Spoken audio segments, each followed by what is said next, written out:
Всем доброго вечера. Итак, сегодня с вами проведем лекцию «Дорога к богам». Но прежде чем начать, хочу вас попросить, для того, чтобы у вас в голове сложился пазл и общая картина, для начала посмотрите заодно лекцию «Устройство мироздания», полное объяснение. Естественно, это на моем канале. Набирайте название лекции, которую я назову рядом, «Ведьмина изба». Или на моем канале, или на дочерних каналах обязательно эти лекции выйдут. Следующее. Древо богов,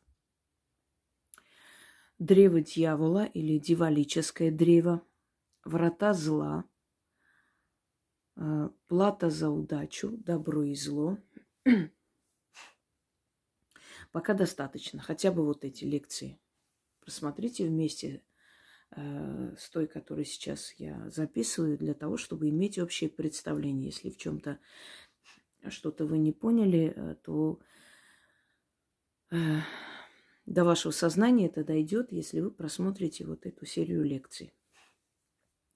Потому как тема настолько обширная, что невозможно в одной лекции вот эту всю систему мироустройства привести. Нужно по частям, дозированно, для того, чтобы вы понимали и осмыслили.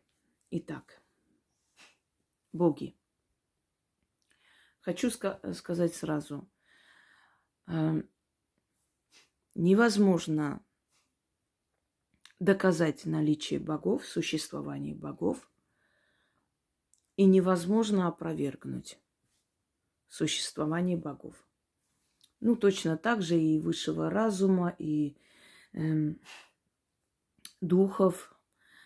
Точно так же невозможно доказать существование души или опровергнуть. И это не зависит от того, кто верит в это, кто не верит в это. Нет, друзья мои, есть истины в мироздании, которые намеренно не открываются до конца.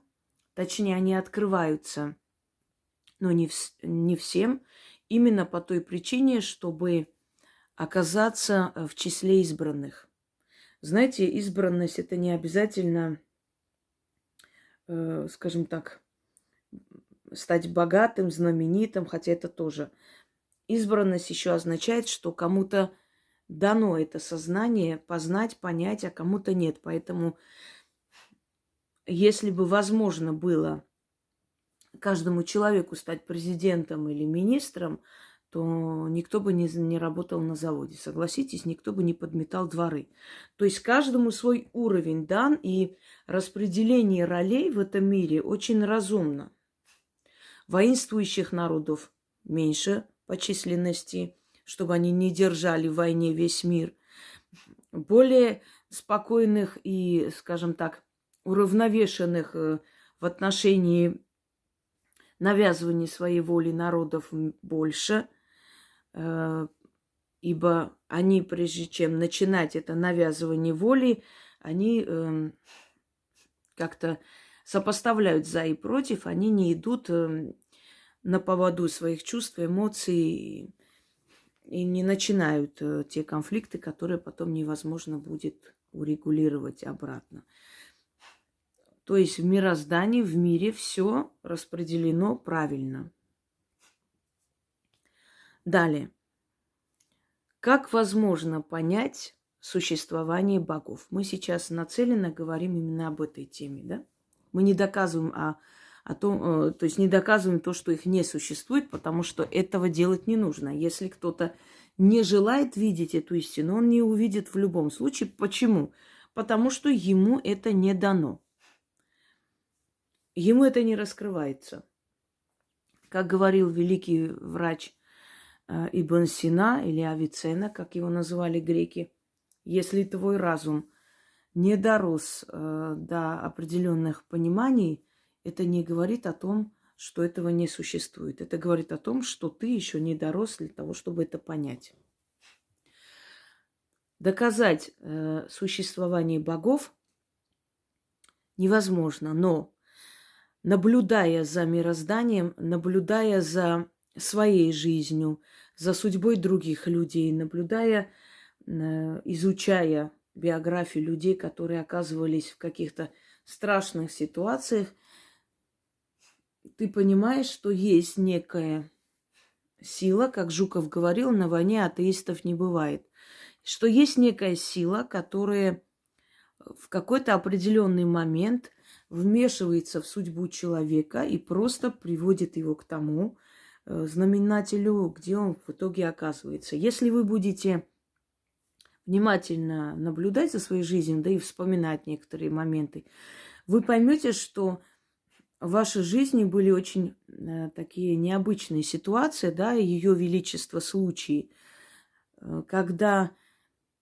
словно вот для этого момента, для этого происшествия, для этой встречи судьбоносной и так далее, словно все подготовили вот к этому моменту, чтобы вы встретились или чтобы вы попали в этот момент именно вот в ту киностудию, где снимают, а потом начали снимать, или вы стали свои сценарии предлагать. То есть ощущение такое, что вас подготавливали. Ну, например, многие встречи происходят, предположим, опоздала на автобус, да, особенно вот поколение наших родителей, вот сидела на остановке, подошел парень, познакомились и так далее.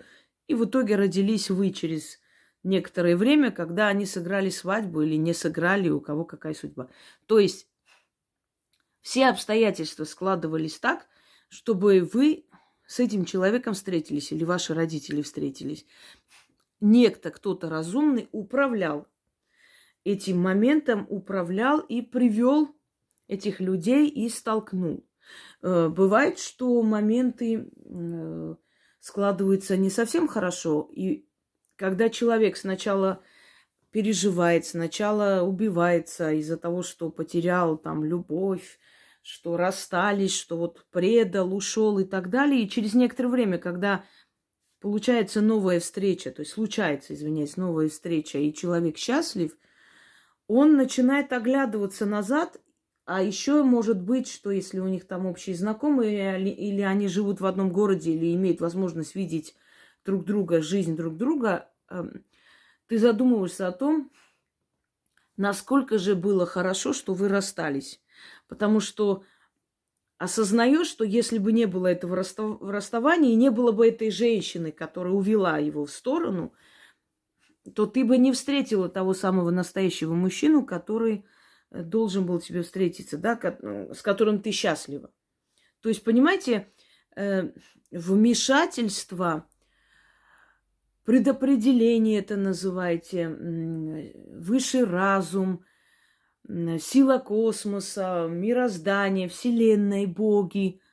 Каждый по-своему может назвать. Но однако же, вот как раз наблюдая за своей жизнью, жизнью других людей, понимая, что есть люди, которым что-то, нечто дано, а другим нет, и наблюдая, кстати, за мелочами в их жизни, всегда наблюдайте за мелочами.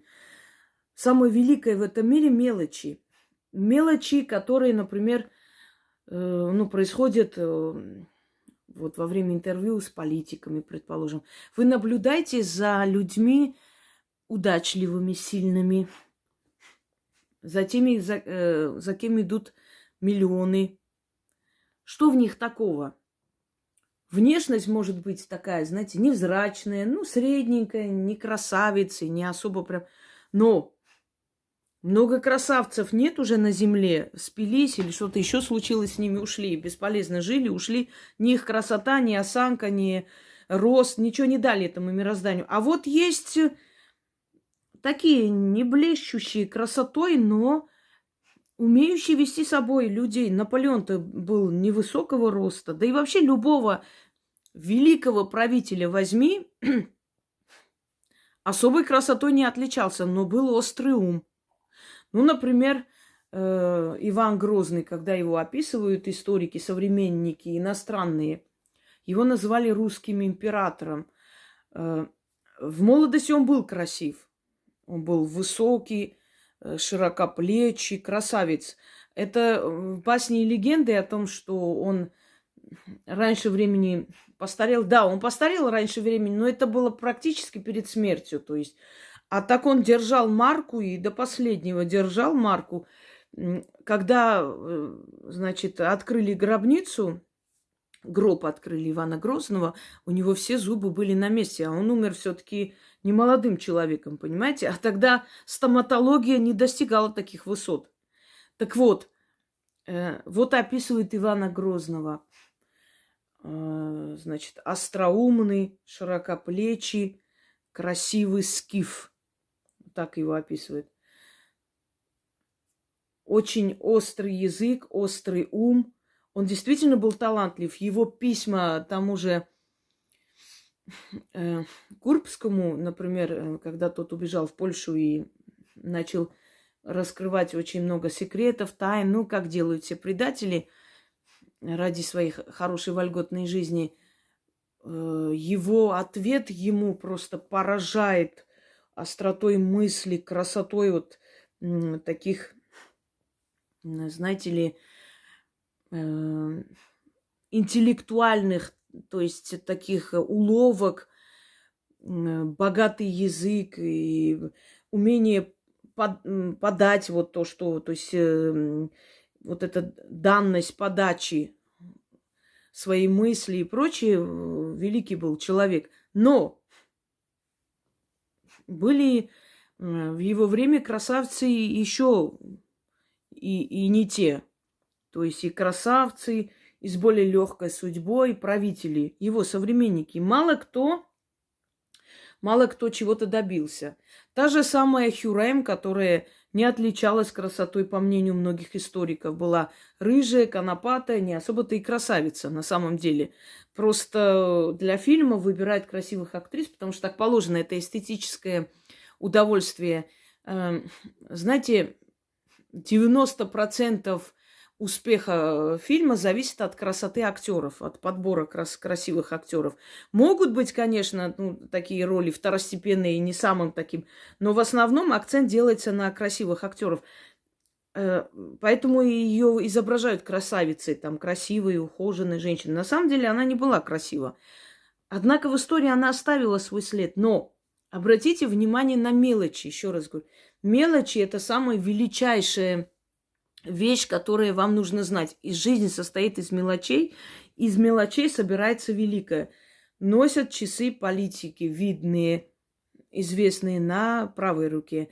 Об этом я снимала и говорила, почему. И поэтому время служит ими, они все успевают. И много чего еще. То есть, как получается, что, по сути, мы привыкли, есть определенные стандарты, да, красивый человек с хорошей судьбой, спокойный и так далее, он, по идее, должен подниматься на самые вершины. А получается, что на вершину поднимается совершенно другая личность. Значит, его вот этот разум выбрал и поднял до определенного уровня. Вернемся к вопросу, который прозвучало в начале.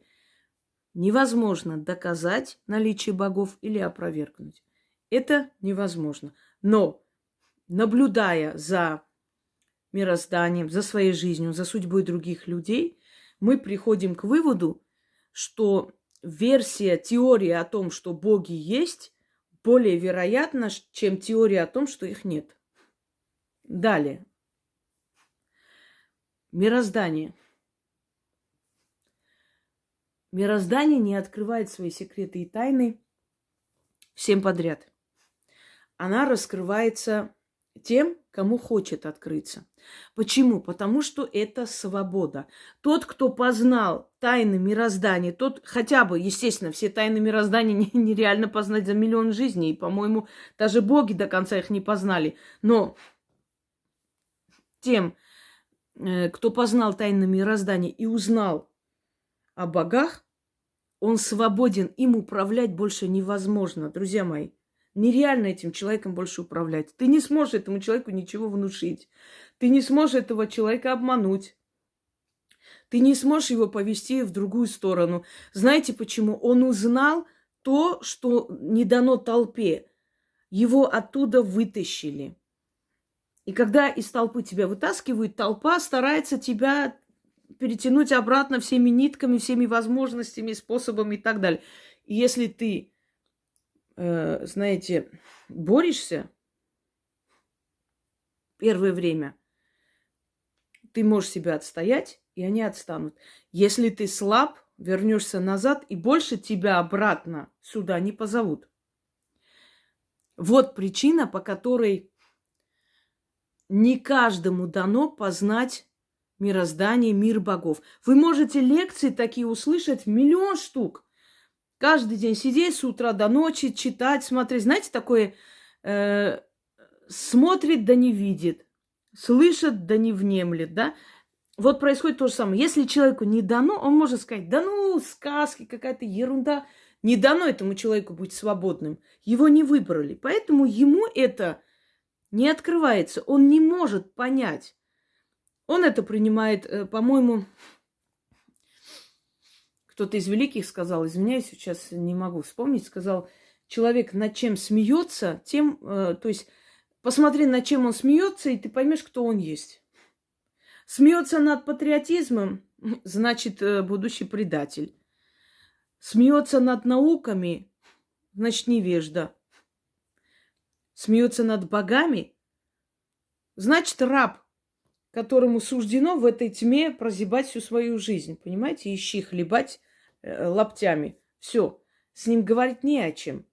У него узкий мир, и туда мироздание не влезет никак.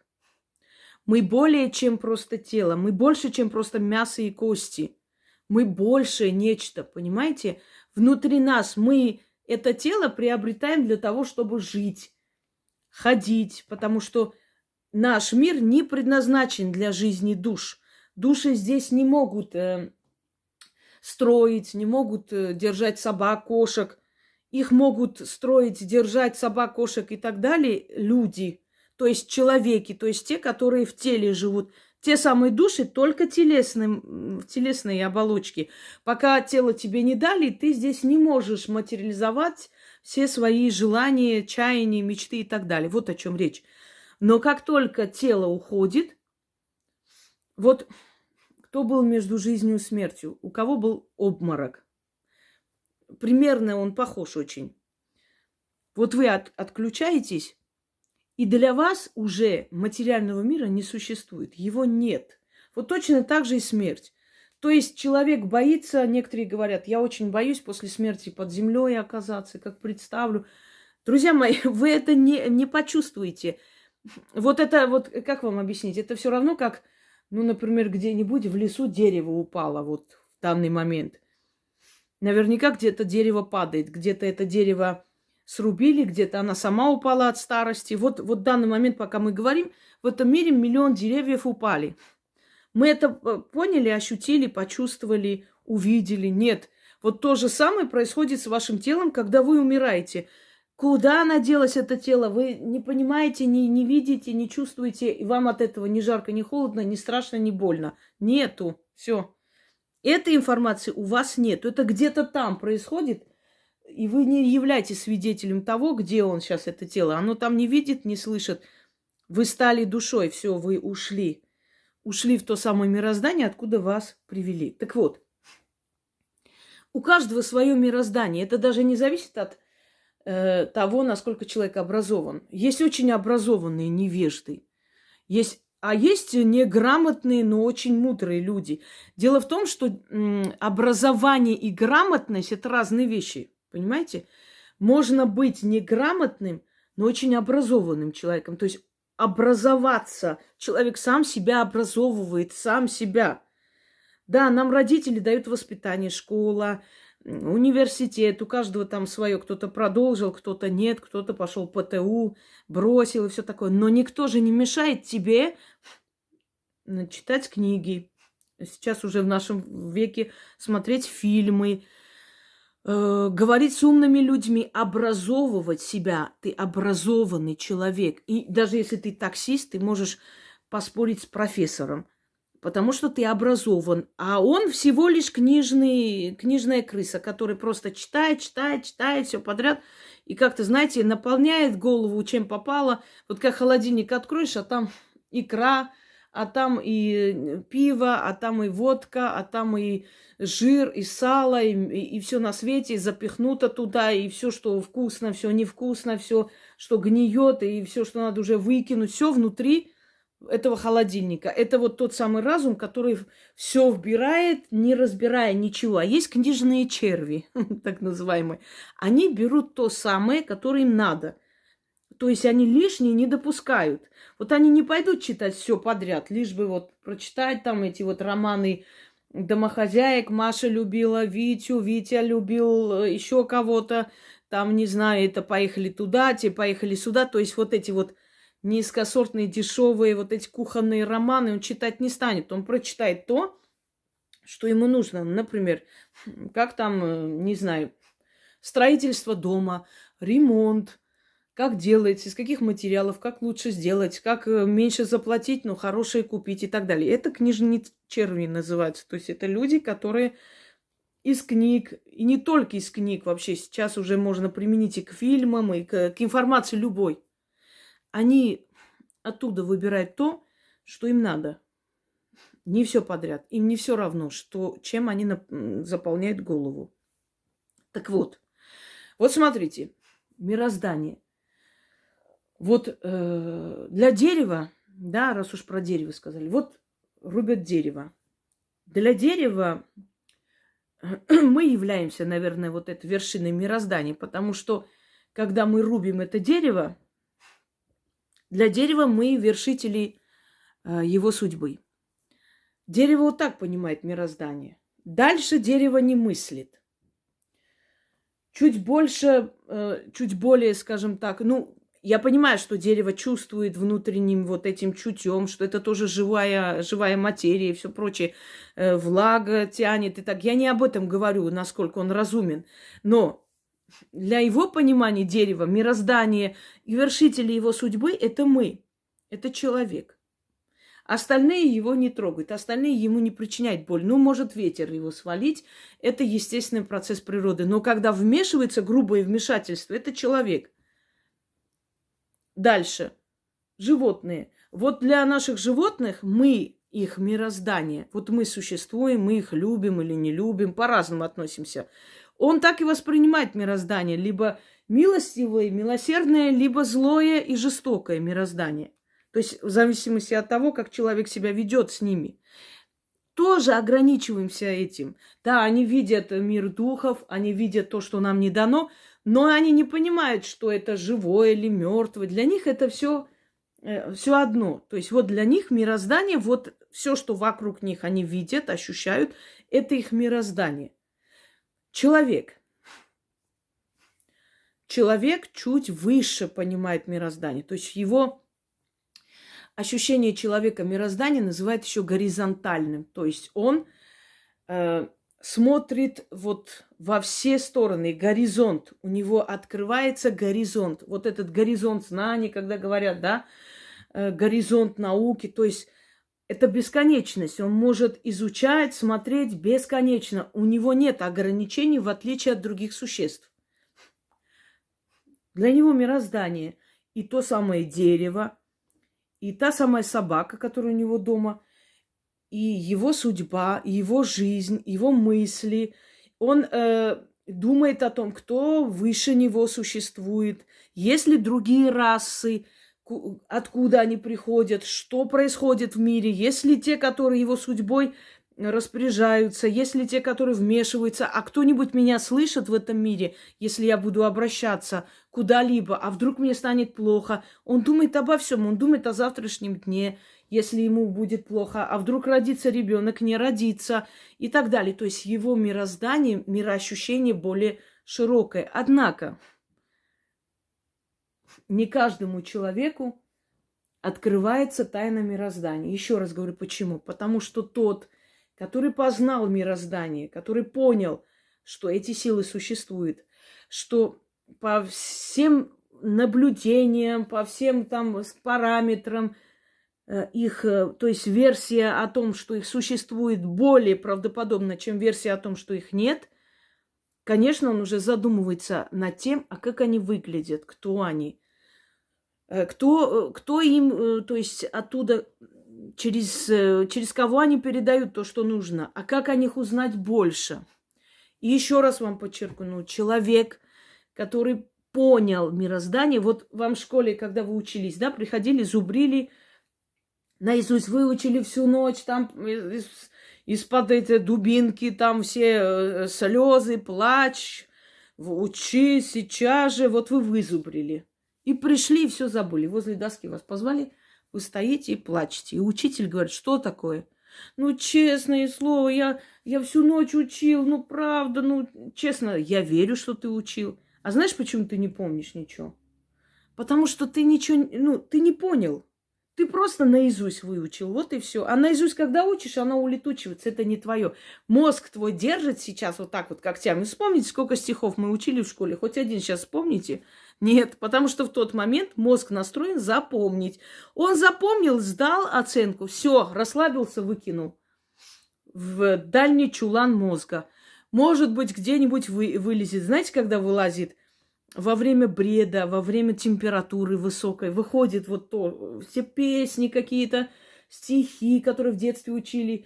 Иногда родственники, там, родные люди смеются, говорят, ты во сне всю ночь там стихи говорила какие-то детские. Да ладно. Вот они тебе говорят, какие стихи, или записывают. А ты не можешь понять, когда ты это учила, где ты это сдавала. Это реальность. Почему?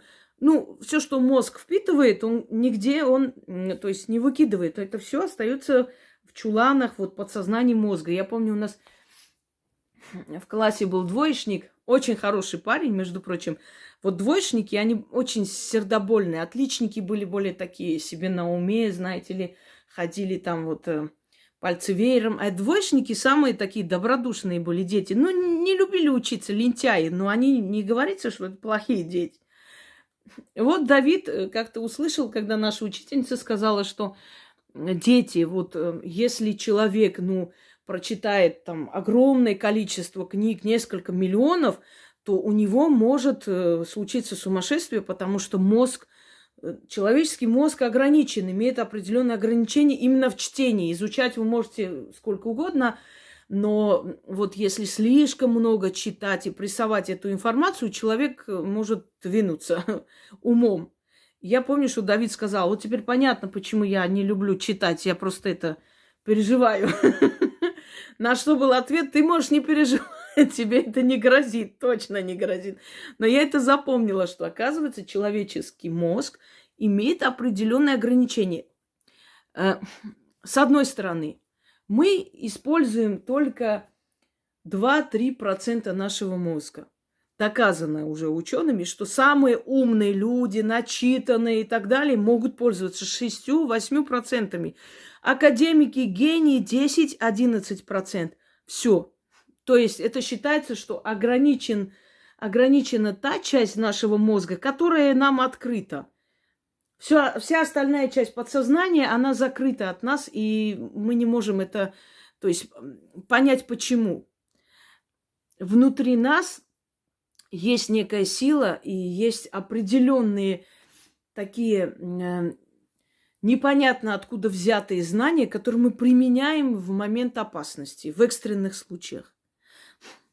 Вот что-то такое приходит, когда человек должен себя спасти или спасти близкого человека, он резко делает нечто такое, делает правильно и получает результат. Екатерина Великая говорила, вы наблюдаете, видите удачу человека, вы считаете, что ему повезло просто, а на самом деле это следствие скрытых от чужих глаз, но многолетней серии умных, разумных, правильных решений, которые, собственно говоря, приводят к такому результату. Вы видите уже результат. Но это следствие правильных решений, которые принимает человек в течение многих времени. Решительных решений, там, ну, то есть, где нужно решительность проявить, да, смелых решений, рискованных, но правильных. И мы видим следствие. Это удачливая жизнь, это удачная карьера, это вершина власти, это вершина, скажем так, знаний и так далее. Но что за этим кроется? За этим кроются никому не видные, невидимые, то есть правильные поступки и правильные действия, да, шаги, которые к этому приводят. Это не следствие везения однодневного. Так вот, вот эти правильные шаги, поступки и так далее, они тоже скрыты в подсознании. Если человек много читает, изучает, он любознателен, он образовывает себя, то мозг начинает выдавать вот эти все внутренние ресурсы. Ту память, которая была до его рождения, ту память, которую внедрили ему боги, вселенная та самая, да, вот эти ресурсы постепенно, как бонус, как приз. Вот сделал уроки, на тебе конфетку, если грубо сравнить. Стараешься, узнаешь, стремишься к чему-то, пожалуйста, вот тебе следующая подсказка. И вот так человек поднимается. Но для того, чтобы получить эти бонусы, нужно показывать старание. Просто так тебе они не дадут. У тебя мозг может, вот сознание, вот как ты родился, ну, остановиться там 15-16 лет, дальше вот так тупо жить, просто вот на волне. Вот просто жить, кушать, пить, радоваться, плясать, ходить туда-сюда, все. Не напрягать. Когда говорят, напряги мозги, это откуда? Это говорит о том, что ты должен что-то показать мирозданию, чтобы оно тебе отдало что-то. То есть говорил, стараешься, хочешь в этом направлении, на тебе еще одна подсказка, вот тебе еще одно знание. Используй себе во благо. Ты же стремишься.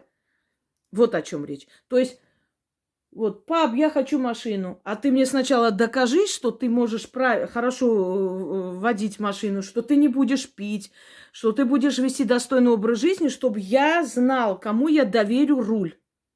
Правильно? Вот то же самое. Ты докажи Вселенной сначала, что ты имеешь право, что ты достоин этих знаний и той вершины, которую ты хочешь покорить, и она тебе будет давать подсказки, пошагово поднимать тебя туда. Так вот, кто познал мироздание, тайны мироздания, тому мироздание дает подсказки, помощь, защиту, поднимает вверх, и он никогда не будет рабом, он свободный. Друзья мои, свободный это не значит, что он больше на заводе не пойдет не поработать. Нет. Он будет работать, если ему нравится там работать. Почему бы нет? Но на заводе он будет уже мастером, потом он может быть начальник цеха, а потом он может быть директором завода. Поднимается человек. Но поскольку у человечества всего-то 5-6% мыслящих именно в таком направлении, что я хочу управлять, я не хочу, чтобы мной управляли. Поэтому есть известные люди, есть талантливые люди, есть всемирно известные, есть политики, есть, то есть, вершители судеб и так далее. Я не говорю о выскочках, которые оказались по воле судьбы или по воле некоторых, даже и так правильно будет, по воле некоторых людей, да, как шестерки, марионетки, просто такие вот кукольные эти правители, которые оказались на вершине власти. Их конец очень страшный, поэтому мы о них не будем разговаривать сейчас. Это не есть избранники судьбы. Они люди, которые авантюристы, которые легким путем, легким способом поднялись до власти. Почему? Потому что они согласились, то есть они беспринципные люди. Надо родину продать, пожалуйста. Надо вот это сделать, да без проблем. Они готовы на все. Таких людей используют. Они очень идеально подходят для тех, кто хочет свою волю диктовать, кто хочет свои интересы туда продвигать. Вот такие марионеточные правители, они подходят. Но их используют и выкидывают в сторону. Я говорю о тех людях, которые оставляют свое имя в истории. Вот о таком речь. В истории города, в истории страны, в истории мира и так далее. Пойдемте далее. Друзья мои, дело в том, что о том, что есть мироздание, что есть тайна мироздания, что есть некто такое информационное, да, нечто такое информационное, что раскрывается не всем, и что для этого нужно туда втиснуться, нужно стать своим, как в мафии, знаете, чужих не принимают. Это было известно испокон веков, тысячелетиями. Люди почему стремились учиться, узнавать? Люди стремились знакомиться с великими мира сего, войти в доверие, войти в круг избранных. Люди хотели стать жрецами, познать эти тайны, потому что понимали, что там нечто есть, что сокрыто от всех остальных. Люди учились астрономии, люди учились там географии, истории. То есть они хотели познать нечто такое, что дано только им. Становились выдающимися докторами, выдающимися профессорами и так далее. Менделеев-то столько лет шел к этому, пока его мозг, видите, он шел к этому, и Вселенная дала ему подсказку. Нам один мальчик тоже из нашего класса, когда сказал, зачем учиться, он Менделеев лег спать, ему таблица приснилась. Нахрена учиться, мучиться, вот мне тоже так раз и что-нибудь на голову пойдет. Такие люди всю жизнь будут чего-то ждать. Он до сих пор работает таксистом. Ну, он доволен, он хорошо зарабатывает, неплохо живет, ну, молодец. Ну, его способности, знания и, скажем так, интеллектуальные вот эти вот ограничены вот этим такси. Значит, Менделееву приснилась эта таблица не просто так. Если бы мне приснилась эта таблица, я бы ни хрена там не поняла, что там такое вообще нарисовано. Но поскольку Менделеев к этому шел, он получил от Вселенной этот бонус. Ты стремишься, ты хочешь познать, ты хочешь открыть, ты хочешь раскрыть теорию вещей, понять. Вот, пожалуйста. Вот тебе расклад, вот он так выглядит. И он встал, это все записал, но это было же следствие его мучительных исканий много лет. И в конце концов его мозг, его подсознание все расставило по своим местам и показало ему. Это вот тот самый бонус, который получает от Вселенной тот человек, который показывает мирозданию, что я хочу, я стремлюсь. Покажи мне, пожалуйста, дай. Вот. Так вот. В древние времена знали люди, что кому-то дано больше знать, кому-то меньше. И они стремились именно в тот круг, где знают больше. Смотрите, друзья мои, если человек становился, то есть он был наследником престола, что делалось? Его обучали. Это было не просто обучение, его, он становился причастен к великим тайнам. Ему показывали устройство государства, ему объясняли, как налоги берутся, ему объясняли, как нужно делать.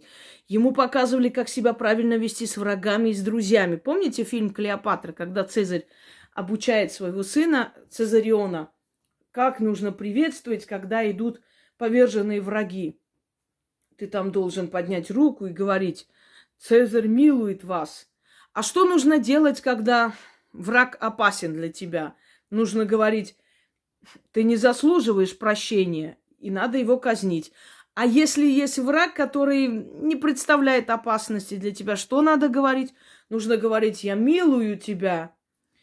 А зачем это нужно говорить? Чтобы все сказали, какой великий Цезарь и милосердный. Понимаете, учили его, как правильно не просто управлять, как правильно себя держать, как показывать. И мудрость в двух словах, казалось бы, с ребенком играется, но в двух словах понятен.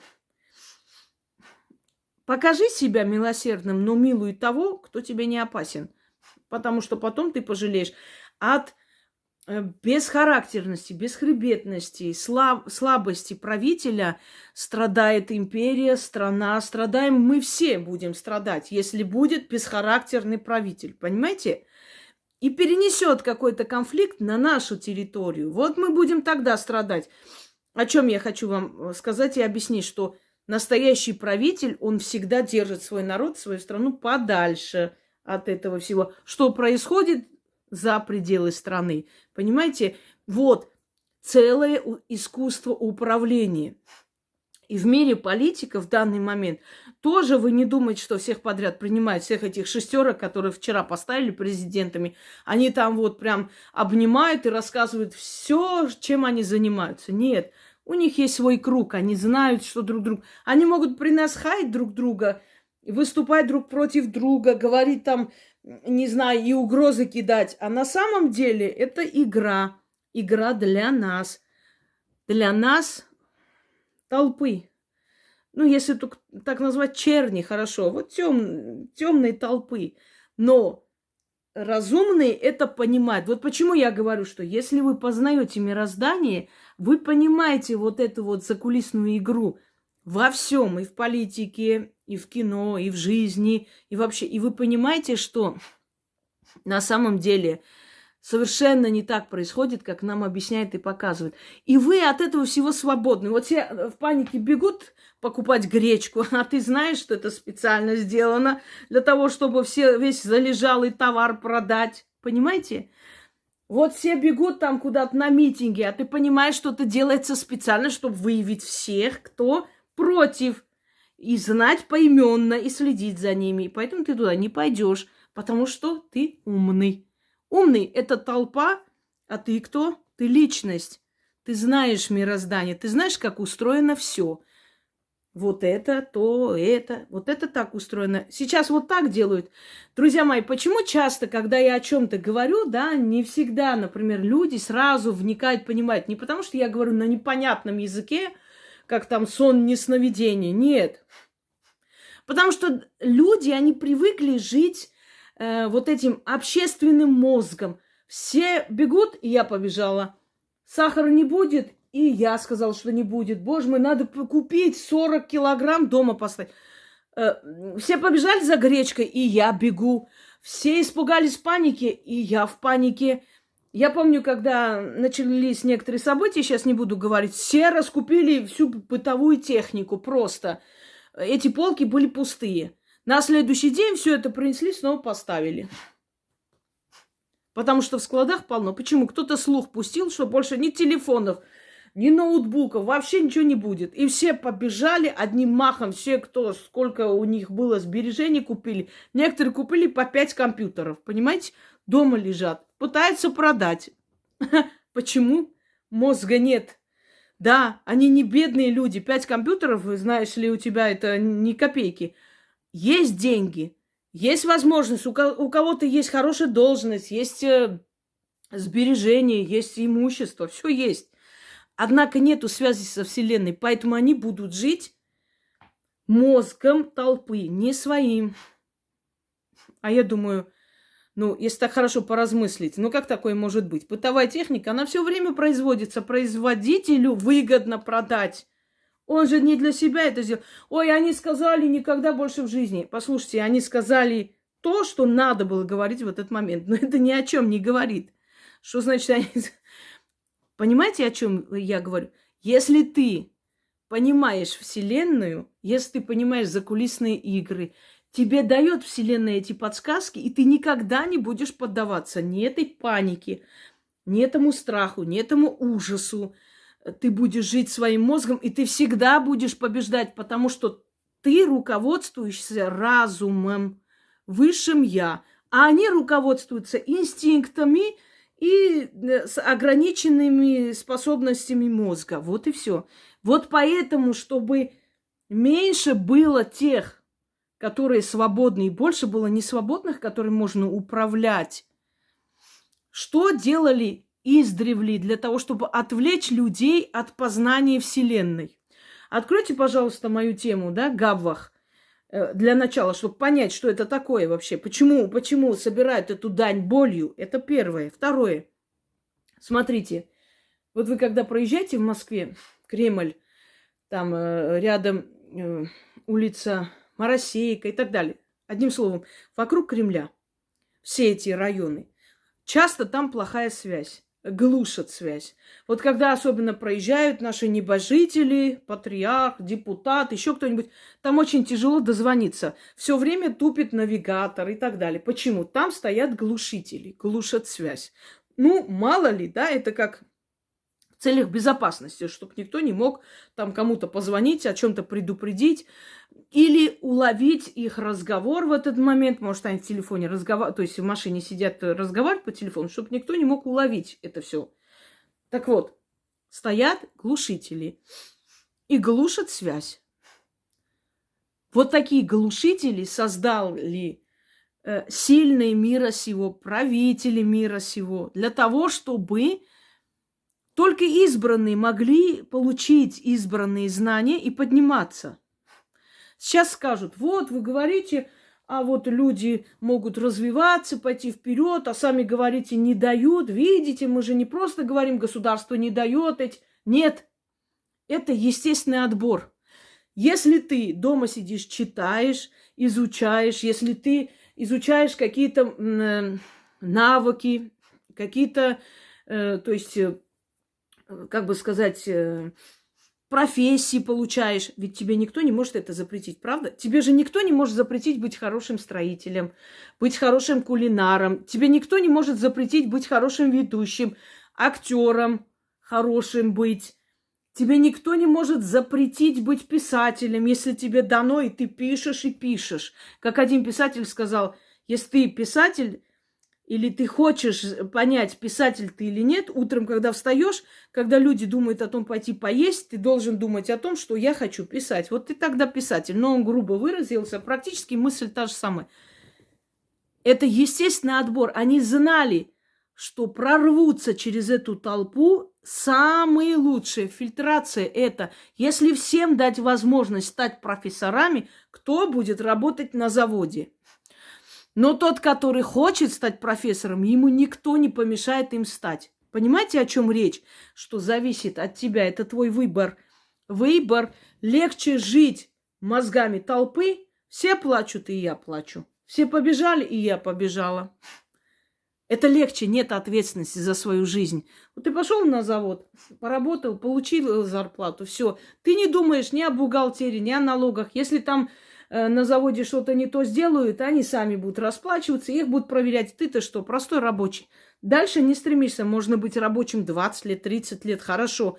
Но дальше ты уже должен понимать, что мне или надо возглавлять здесь, или уйти. Всему есть свое время, правда? Одно дело 15 лет раздавать листовки, а другое дело раздавать эти же листовки 50 лет. У тебя же потребности поднимаются, у тебя дети, у тебя дом, карьера должна быть и так далее. То есть ты поднимаешься из низов вверх. Знаете, как Рима Маркова говорила, когда выбора нет, или туда, или сюда, и головой в омут, все, выхода нет. Или пан, или пропал. Все. Вот тогда ты поднимаешься, когда тебе надеяться не на кого и не на что. Вот и все. И они знали, что найдутся такие люди, отфильтруются и поднимутся к ним. И будут их министры, визири, военачальники, их жены будут, в конце концов, когда со всем гаремом воюет и поднимает, становится главной женой. Естественный отбор. Покажи, ты хочешь хорошо жить, а кто хорошо хочет жить, тот должен воевать с ветрами. Воюй.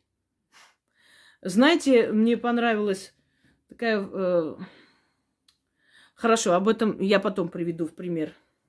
Придет еще этот момент, это долго рассказывать. Так вот, глушители. Вот эти глушители являются ложной философией, религией или атеизм. Они направляют в свою сторону, повели людей толпы. Отсюда туда пошли, эти туда пошли молиться. Все, со Вселенной вот так срезали связь. Нету. Одна религия подавляющая, другая воинствующая, третья вообще призывает к нирване. Нафиг, пофиг на все, сидим, медитируем, сидим. Понимаете, все, ничего не надо, иди, за тебя решат. Кроме всего прочего, зарабатывать деньги на имени Бога, наполнять свой эгрегор вашими.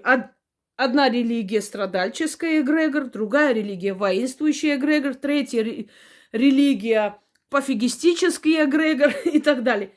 Заполняйте.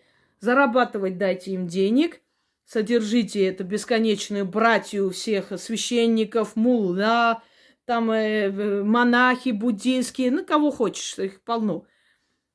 Далее приводите, да, свои жизненные силы сюда, переключили, понимаете, вот как река течет, такая полноводная река, и тут прибегают каждый с лопатой и начинает рыть, значит, возле этой реки. Что происходит?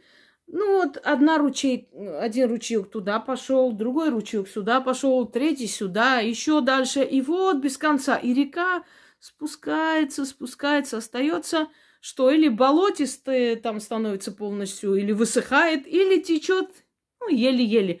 Тоже становится ручейком. То есть вот эту полноводную реку человеческой силы, мощи, возможности, которое у человечества было под названием язычество, разделили на разные русла и забрали. И вот потекла эта река еле-еле. Значит, один ручеек течет и прямо через камни, через глыбы, теряется, вода мутнеет, грязнеет, куда-то ушло. Третий ручеек течет, протекает, что-то там, чей-то огород поливает просто. Четвертый ручеек течет и прямо с обрыва вниз, и вот такой маленький водопад, и теряется непонятно где. То есть толку от этих ручейков никакого, но они разделили реку. Вот. Человечество, которое шло к своей цели бурным потоком. Его разделили и забрали. Увели от цели, а река текла к морю.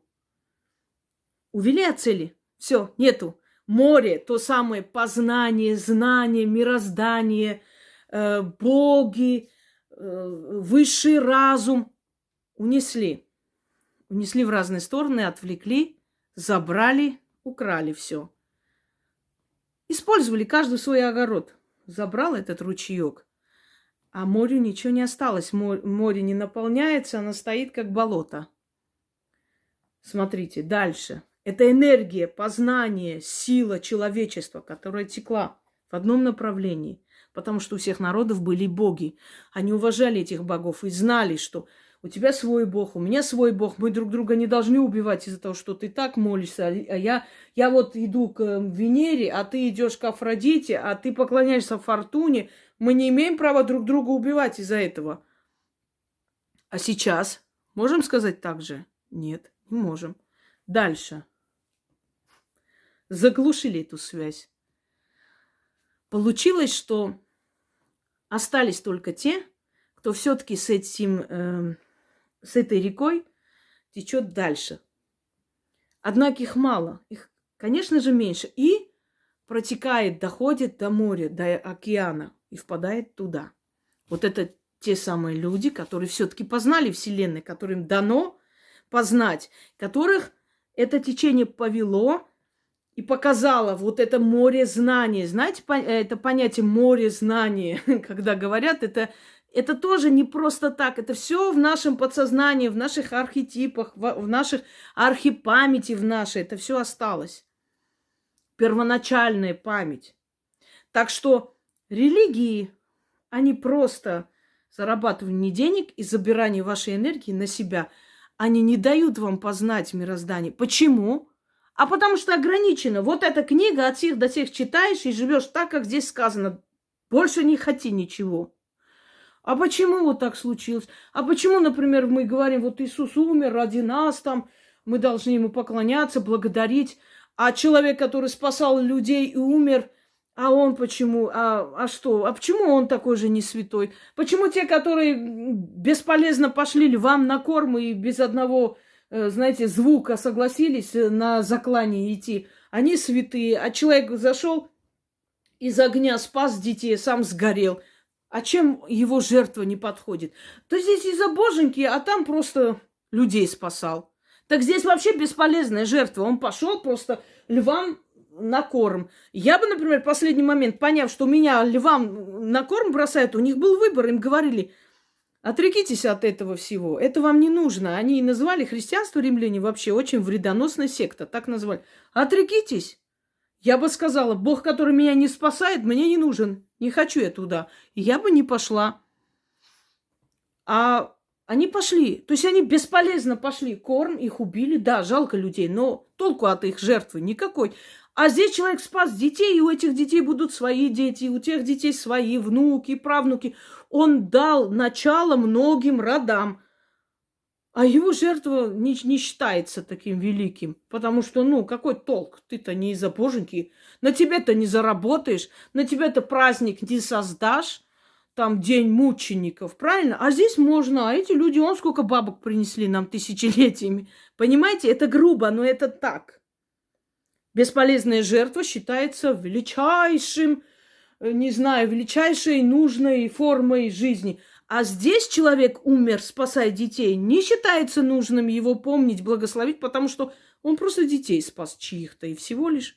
А что эти дети потом дали других детей, целое поколение? Ведь мы с вами же не знаем, кто наших прадедов, может быть, когда-то спасал. Может, наш прапрадед когда-то в колодец провалился, а человек спустился, вытащил его, а сам не смог. И благодаря этому человеку мы с вами существуем, сидим здесь, разговариваем, да? Он спас наш род. А у нас большой род, у нас родственники, дяди, тети, у них свои дети, внуки. Смотрите, сколько людей он спас. Почему его не помнит никто? Вот в чем вопрос. Дальше. Слишком религиозные люди никогда не познают Вселенную. Хотите вы обижаетесь? Нет. Есть люди, которые почитают религию просто как традицию предков. Могу понять этих людей. Вот говорят, я по рождению христианка или я по рождению мусульманин. Ну, просто предки мои. Я отношусь к этому, к этой религии. Все. То есть они вроде бы живут, может, что-нибудь и соблюдают, какие-то праздники, что-то, которые перемешаны с язычеством, но чтобы прям ярые, с ума сходили, нет. Поэтому у них получается подняться. А вот сейчас посмотрите на этих очень верующих людей со злыми глазами, холодными, ненавидящим, проклинающим всех на свете и проклинающим богатых и такие-сяки. Но почему-то они не проклинают своего папа, который весит 200 килограмм, сидит на своем Мерсе и с золотыми цепями и живет в этом дворце Ивана Грозного. Вот его они не видят просто в упор, что то, что они проклинают, сплошь и рядом.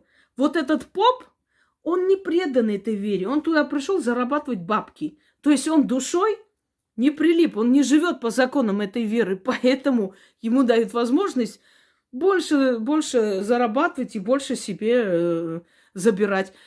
Еще скажу, сейчас начнется. А вот люди, которые поднимаются, там что-то добиваются, они злые, что, Вселенная тоже им помогает?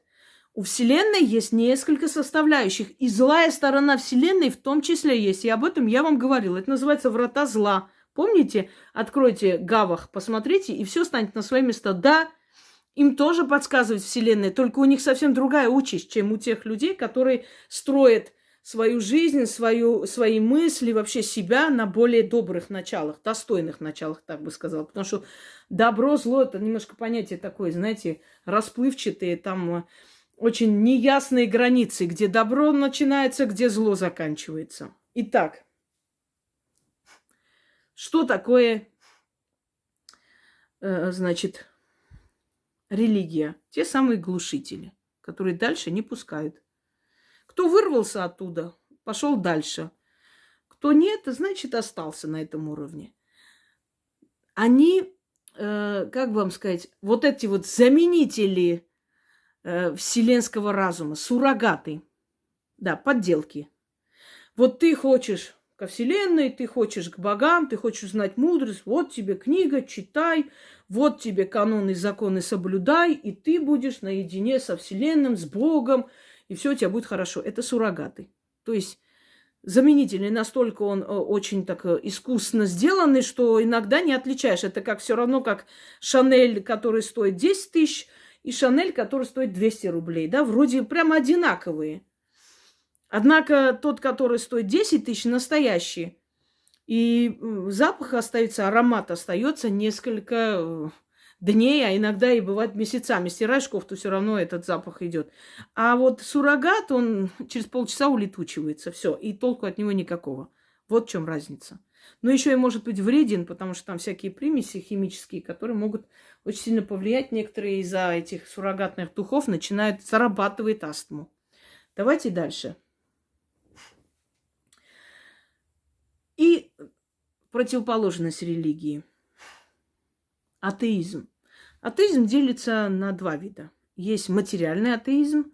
Это люди, которые утверждают, что все, то есть они все приземляют. Это все материально, это все наш мозг, это все наше сознание, мы так созданы.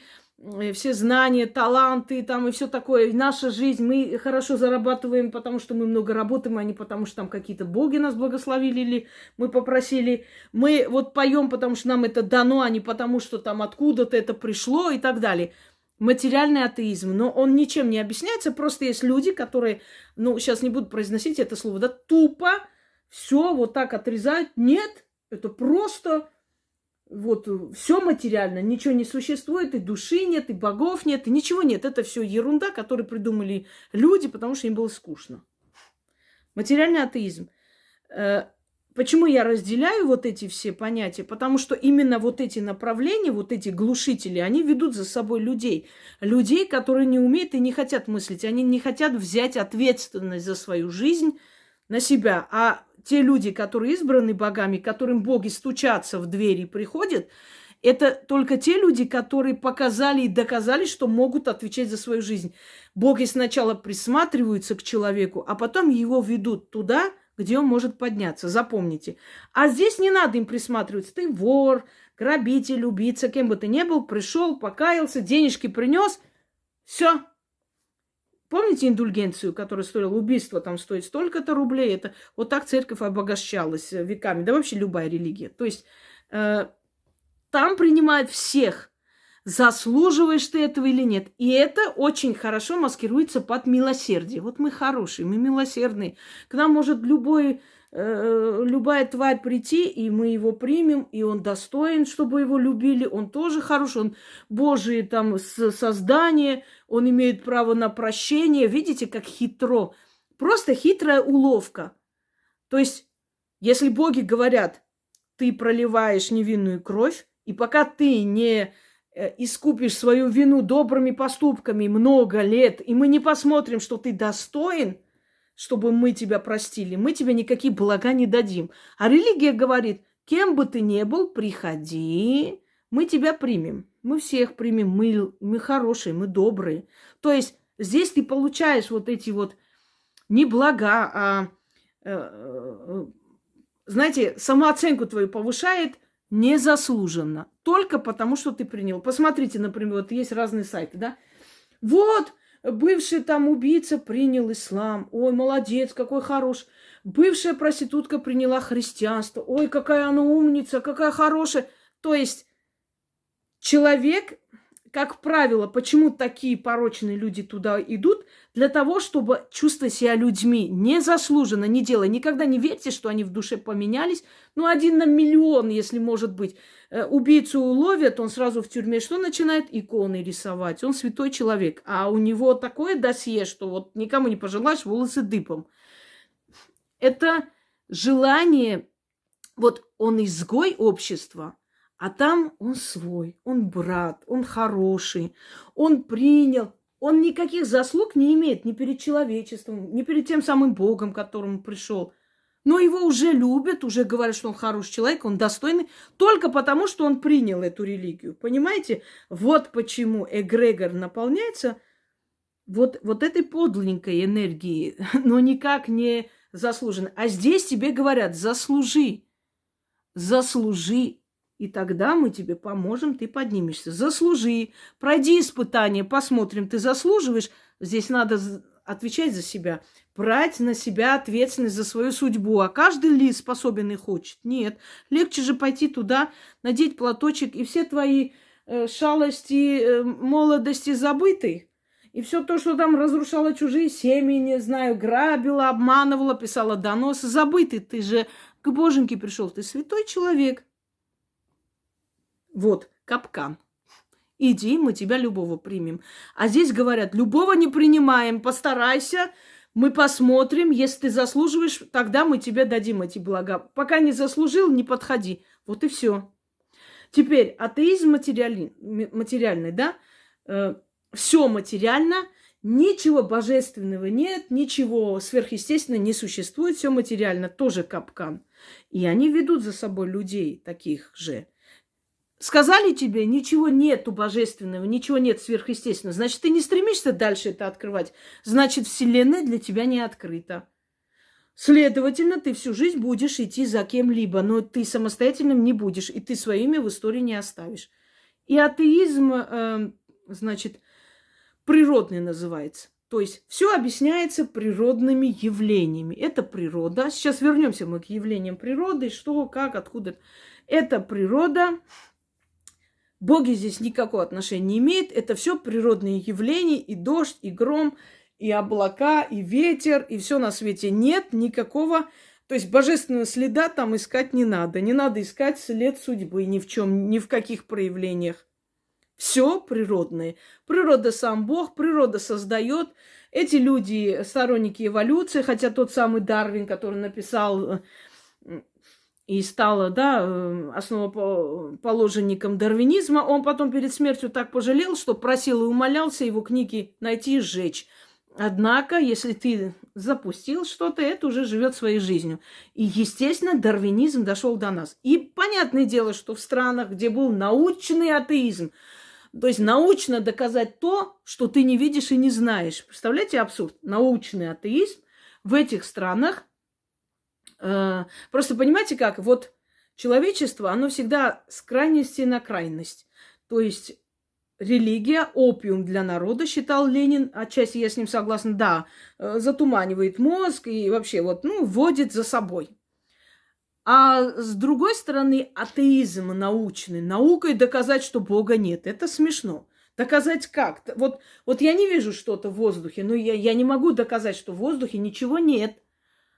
Понимаете, потому что там может быть что-то, а может ничего нету. А может делать фотографию, а там что-то есть. Не обязательно там какое-то там сверхъестественное, может какие-то озоновые дыры, я не знаю, что там есть. Но я могу ли это доказать? Нет, я его не вижу. Как я могу это доказать? То есть не дали людям выбор, да, научить людей, просветить, дать им возможность изучить нечто другое, кроме религиозной литературы. А выбор пусть они сами делают. Нет, сделали выбор за них. Научный атеизм и все, и крайность. И вот этот научный атеизм преподавали, и нам в школе в том числе. Человек от обезьяны произошел. Как объяснить? Почему за 5000 лет человеческой истории? Потому что до этого называется доисторический период. Это не значит, что человечество только 5000 лет. Нет. Там миллионы лет, и цивилизация рушилась, потом снова. Мы же не первая цивилизация, мы 6-я уже.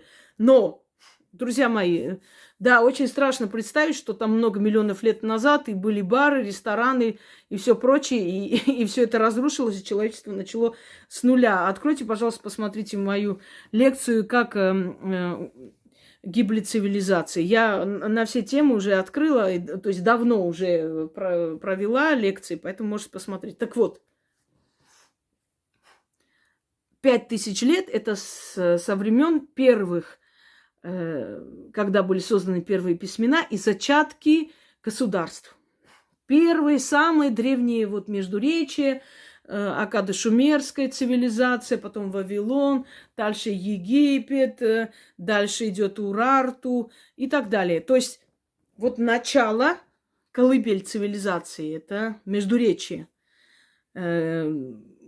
Перекресток цивилизации еще называют. Вот Нагорье, Армянское Нагорье, Ефрат и Тигр, дальше Месопотамия. Вот начало цивилизации. И поэтому начало цивилизации человечества считается 5000 лет. Вот наша цивилизация существует. И за 5000 лет, пока мы знаем, что есть человечество, ни одна обезьяна человеком не стала, ни одна рыба не стала кошкой и так далее. Правда ведь? Теория дарвинизма разрушается просто беспощадно. Вот можно его забыть. Однако же преподают в школах, чтобы объяснить нам, каким образом, где мы, как мы произошли. Сейчас уже в некоторых школах это исключили. И второй момент, точно так же боги. Когда ребенок маленький спрашивает, а как боги? А что их много? А где они живут? А как они? И чтобы объяснить сразу вот этим маленьким детям, которые идут в школу, боги. Вот почему поклонялись народы богам? Что такое боги? Откуда они пришли и почему считают, что их много? Ребенку говорят, нет, это не боги. Просто вот когда бьет молния, да, люди не знали, как это объяснить, и говорили, вот гнев Бога, Зевса, вот Зевс ударил. И то есть объяснили, вот ветер, и вот они сказали, что вот есть Борей, вот бог ветра, он пролетает, и вот ветер начинает колыхаться и так далее. Теперь вернемся к этому и объясним, что это за явление и почему их связывают все-таки с богами, да? Дальше. просьба, мольба к богам, разговор с богами, они слышат. И как только они обращают на тебя внимание, ты обращаешь их внимание на себя, они постепенно начинают к тебе присматриваться. Что тебе дать, как тебе помочь, как тебя вести вперед. Но они должны видеть твои стремления. Никогда не надейтесь, что боги древние, да, вот разум, вселенная, разделенные на разные аспекты из жизни человека, что древние боги будут тебе просто так что-то давать, как в религии. Ни хрена не делай, ничего не делай, всю жизнь сиди, головой бейся об стены, молись, никакого толку тебе от мироздания не будет, зато будет нам. Потом мы продадим твое имя как святой, который там сидел 40 лет в этой пещере, и заработаем на тебе денег, и хотя бы какой-то толк от тебя будет. В отличие от религии, которые построены полностью на материальных благах, боги без каких-то заслуг тебе ничего давать не будут. Потому что это закон Вселенной. Ты получаешь то ровно столько, сколько заслуживаешь. Ты делаешь какой-то ритуал, ты просишь, тебе дадут ровно столько, сколько твой разум способен понять, нести, сколько ты, как человек, как личность, имеешь право получать. Понимаете? Кто-то сделает этот ритуал и работает день и ночь, и купит машину через неделю. Кто-то сделает этот ритуал, но приходит на работу раз в неделю, ему дадут подработку. Не равняйте друг друга с собой. Старание есть, стремление есть, получаешь столько. Сколько сделал, столько получаешь. Кто работает, тот ест. Этот принцип очень здесь работает. Сколько сработал, столько и съел. Дальше. Итак, переходим уже ко второму этапу, чтобы я вам объяснила, что, как происходит, почему, как, что объясняется. Итак, голограмма Вселенной. Или мы живем в голограмме. Знаете, друзья мои, казалось бы, теорию голограммы, да, выдвинули ученые нашего времени. Ну, например, физик-теоретик Джерард Хофт сказал об этом. Сейчас объясню, о чем речь. Это начало 90-х годов, когда выдвинули эту версию. Но эта версия, она не современная, не новая. Не только сейчас это открыли, поняли. Это всегда было. И изучив манускрипты, изучив древние летописи, философию древних философов, ученые нашего времени пришли к такому выводу. Они просто называли это по-другому. И у ученых как бы назрело такое название – голограмма. То есть они поняли, что имели в виду древние философы, древние ученые, древние историки, изучающие Вселенную, мироздание, богов и так далее. Вот они пришли к этому выводу, что те были правы.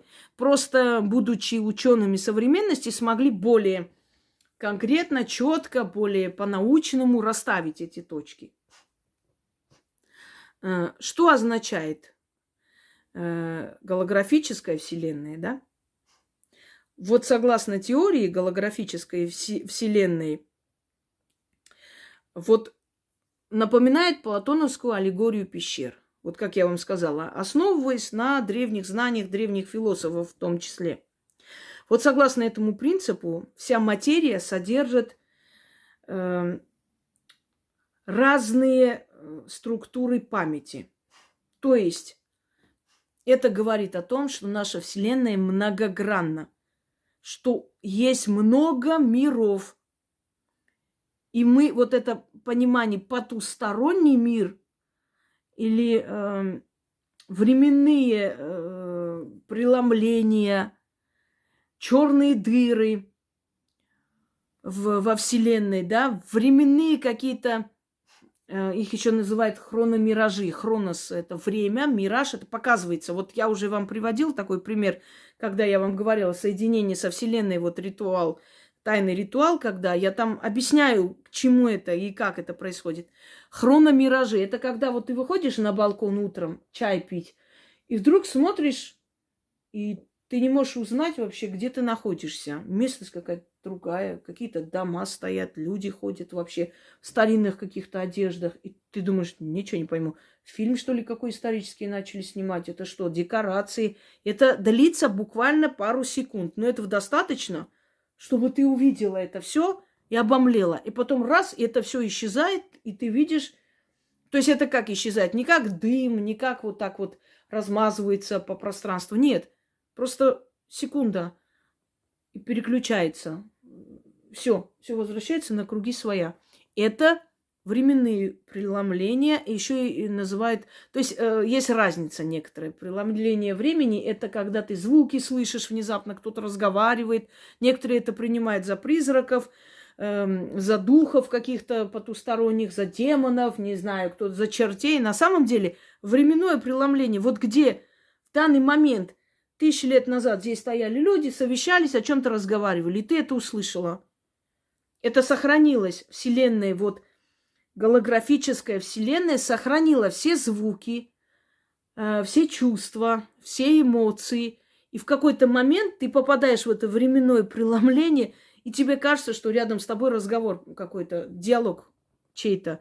Но тоже не всегда понятно, это временное преломление, либо это действительно какая-то сущность, которая вот такие звуки издает. Но чаще всего временное преломление.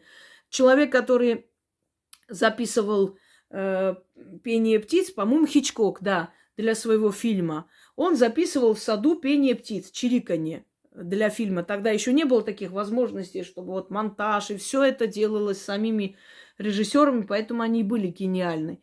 Так вот, и вдруг он слышит, как кто-то читает лекцию по орнитологии. Четко, ясно, разговор, целая лекция по орнитологии. Не в этот момент, когда он запись проявил, слушал, и он услышал эту лекцию там. Кто это читал?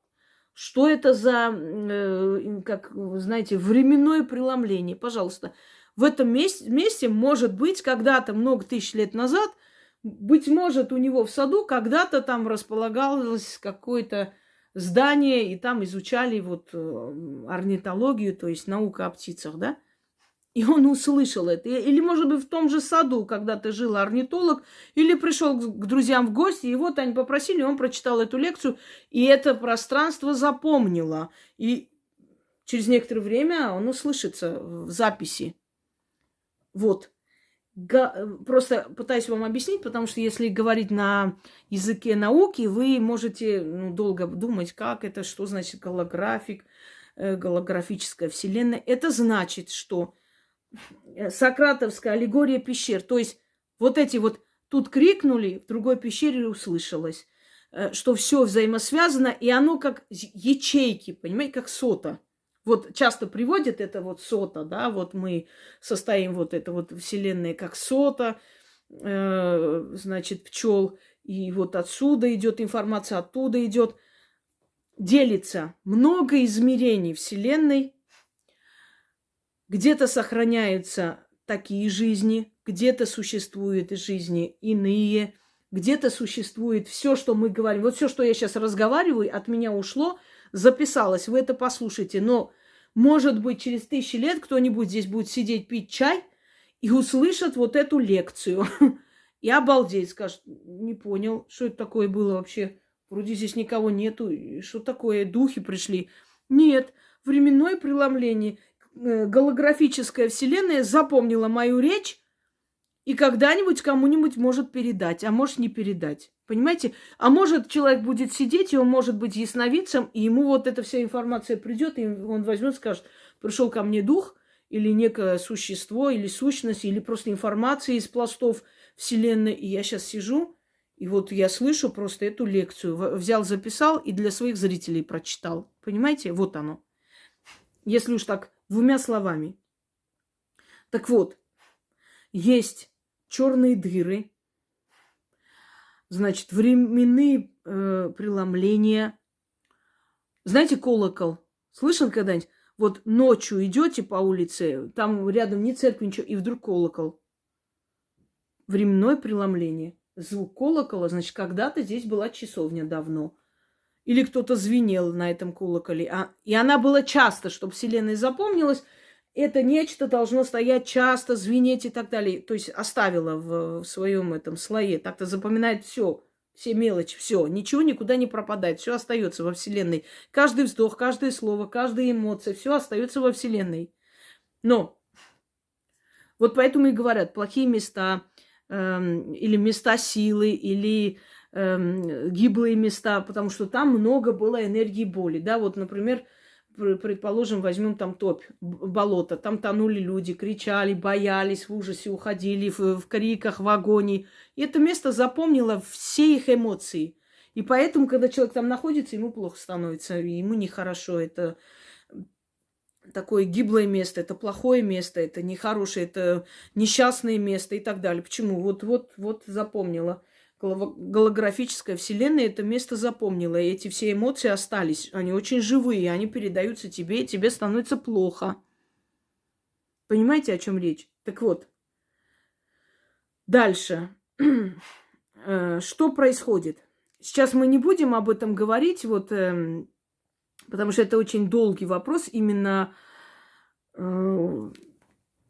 в научной, то есть с научной точки зрения, это можно, там больше, много теорий о том, что есть определенный предел одной информации, начало другой информации, что, возможно, даже каким-то образом, я вот забыла вогнутые зеркала сейчас вам рассказать об этом тоже.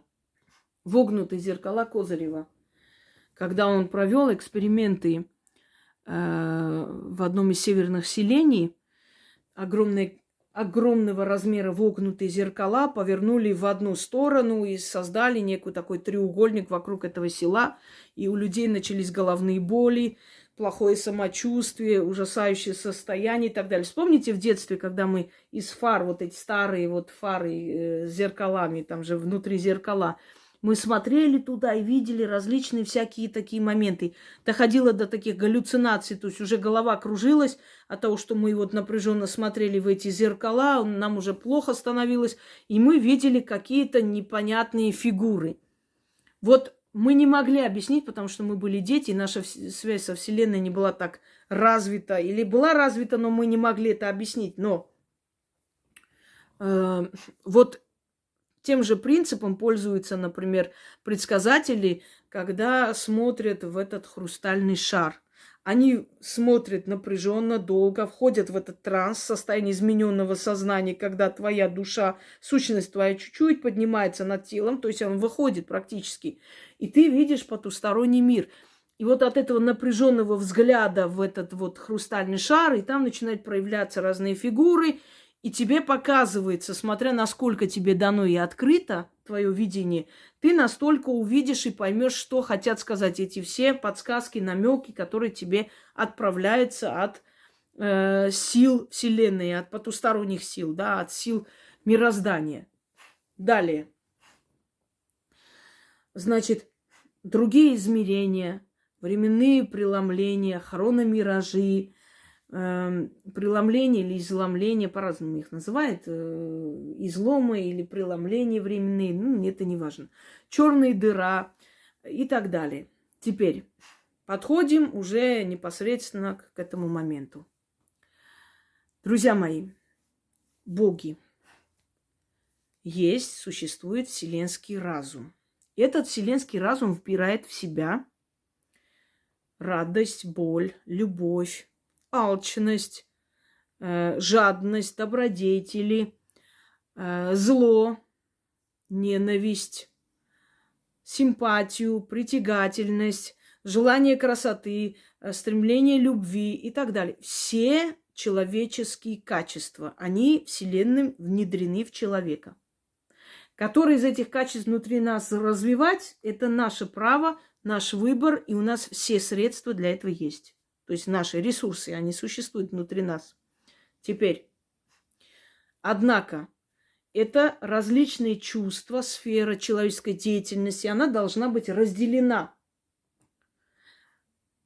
Боги, которые отвечают за любовную силу, боги, которые дают богатство, имущество, боги, которые дают победу и власть, боги, которые учат чему-то тайному, боги, отвечающие за магию, магия в переводе magic, мудрость, вселенская мудрость и так далее.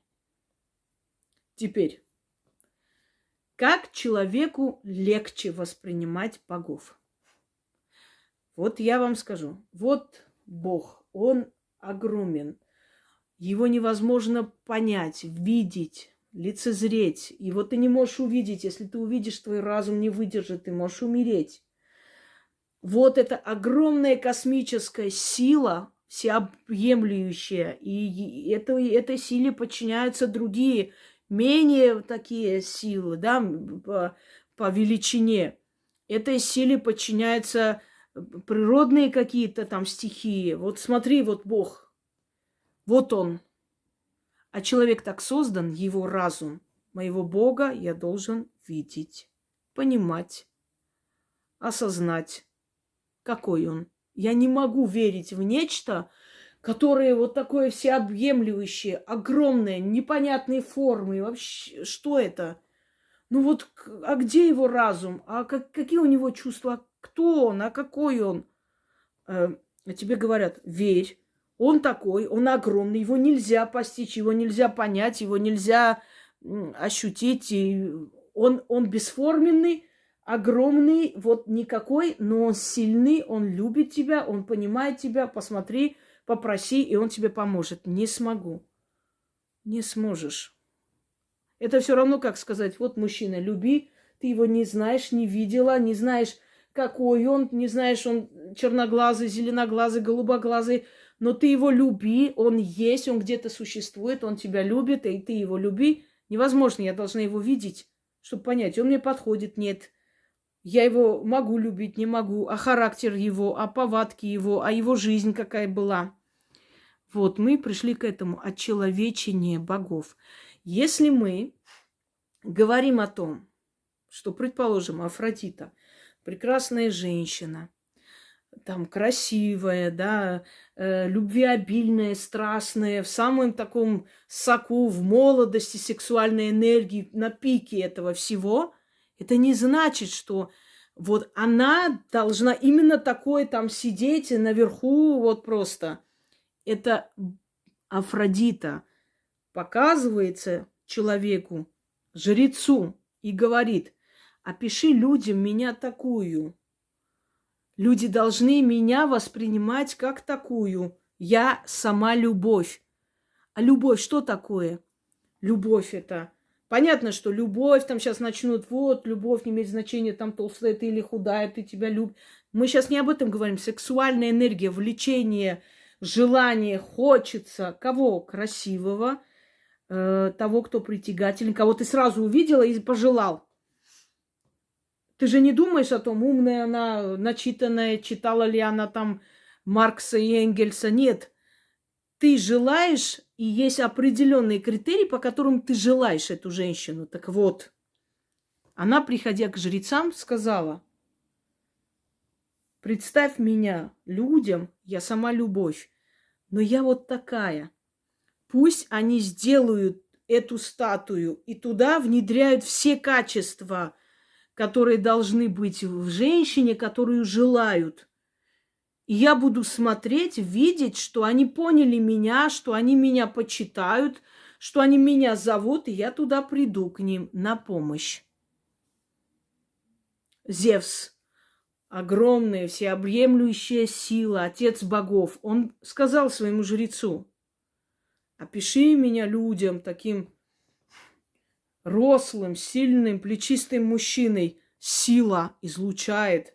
Властный, сидит на троне, царь, властитель, император, с короной обвенчанный. Так? Для чего? Для того, чтобы наш разум мог понять, как мой Бог выглядит, какой он, а какие у него качества. Вселенские энергии сходятся, расходятся. Как это описать? Любовь, брак богов. От вселенских энергий рождаются другие энергии. Как это описать? рождение их детей, которые тоже боги или полубоги. Понимаете?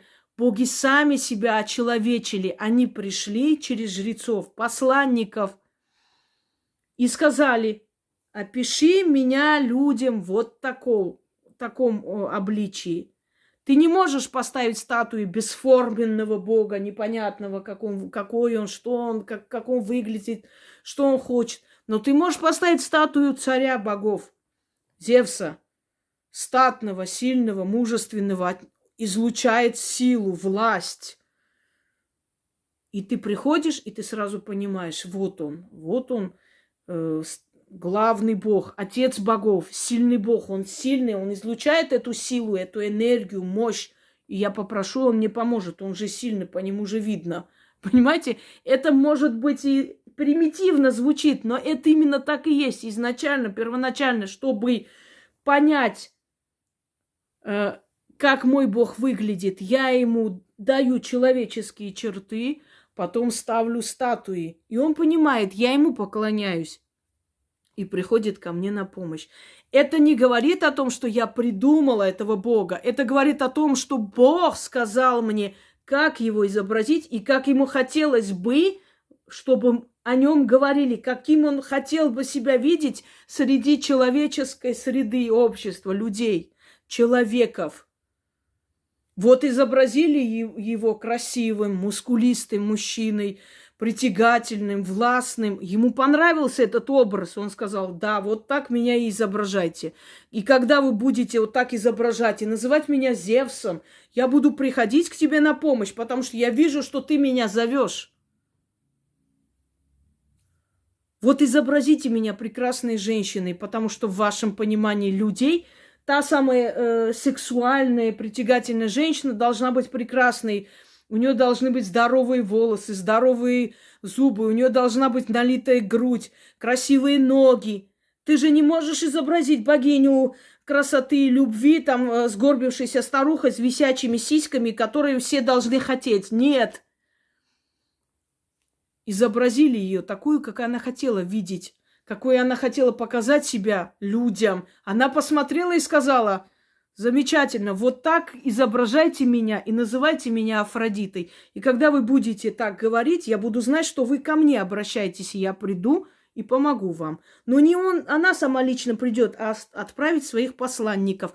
Вот так и зародилась легенда, что человек создал богов. Вот он изобразил Зевса, все, он создал Зевса. Нет, он не создал Зевса. Зевс сам создал это человечество.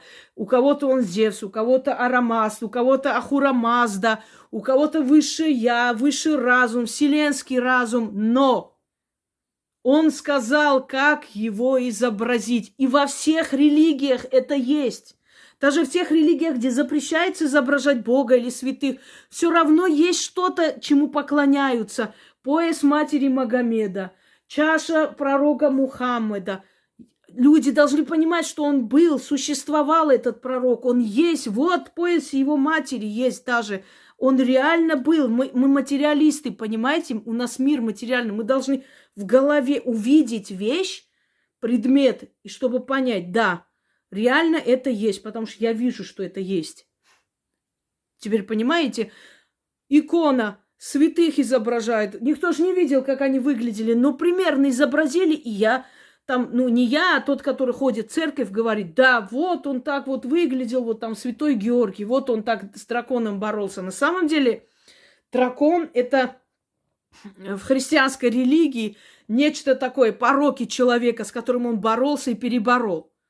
Но мы уже, то есть из поколения в поколение, легенда за легендой, сделали его святым, сделали его борцом с драконами, святой Георгий. И вот, когда мы о нем говорим, у нас перед глазами тот самый всадник с копьем, который идет на дракона, да? Мы же изобразили его таким. Нам так легче его воспринимать и понимать, потому что это нормально, мозг человека, чтобы настроиться на богов, настроиться на эту вот стезю, да, не люблю это слово, подключка, хорошо, так называйте, подключиться к их силам, эгрегорам, надо представить, какие они могут быть.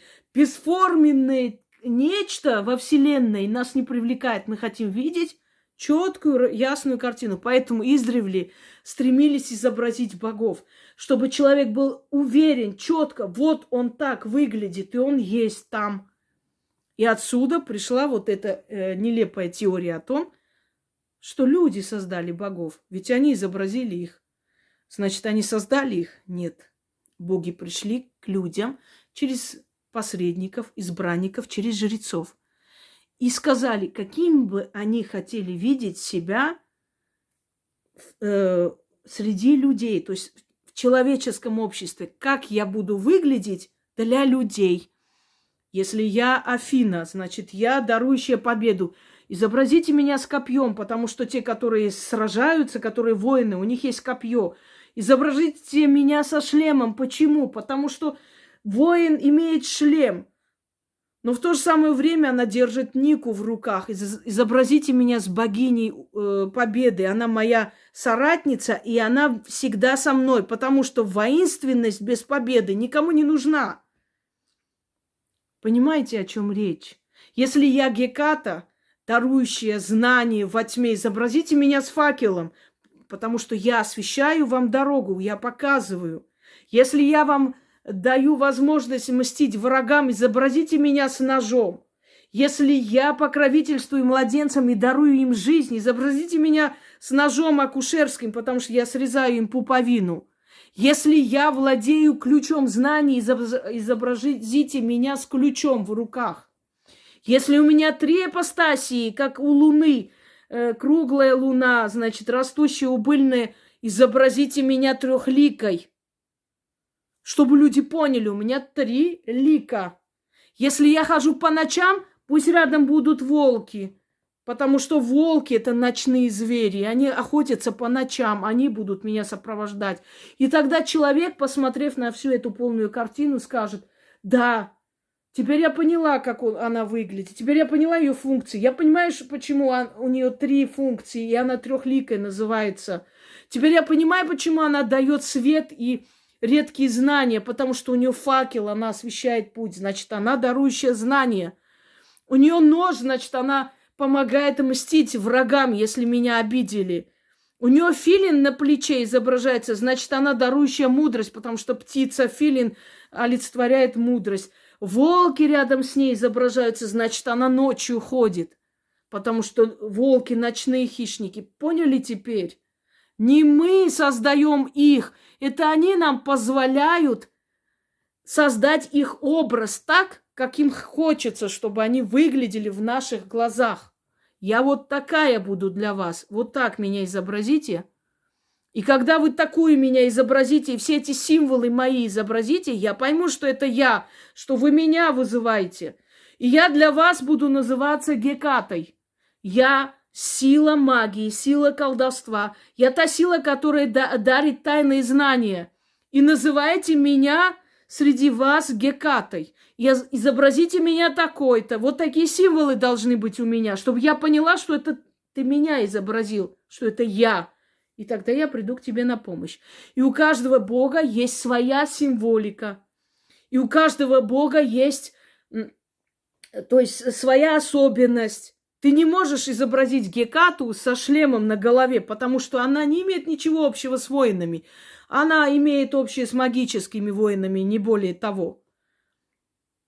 То есть, если мы изобразим сейчас Гекату, волки, факел, значит, на голове шлем, на руке Ника, а там филин, это будет белиберда, и никакая из этих сил к тебе не придет, потому что они не узнают себя.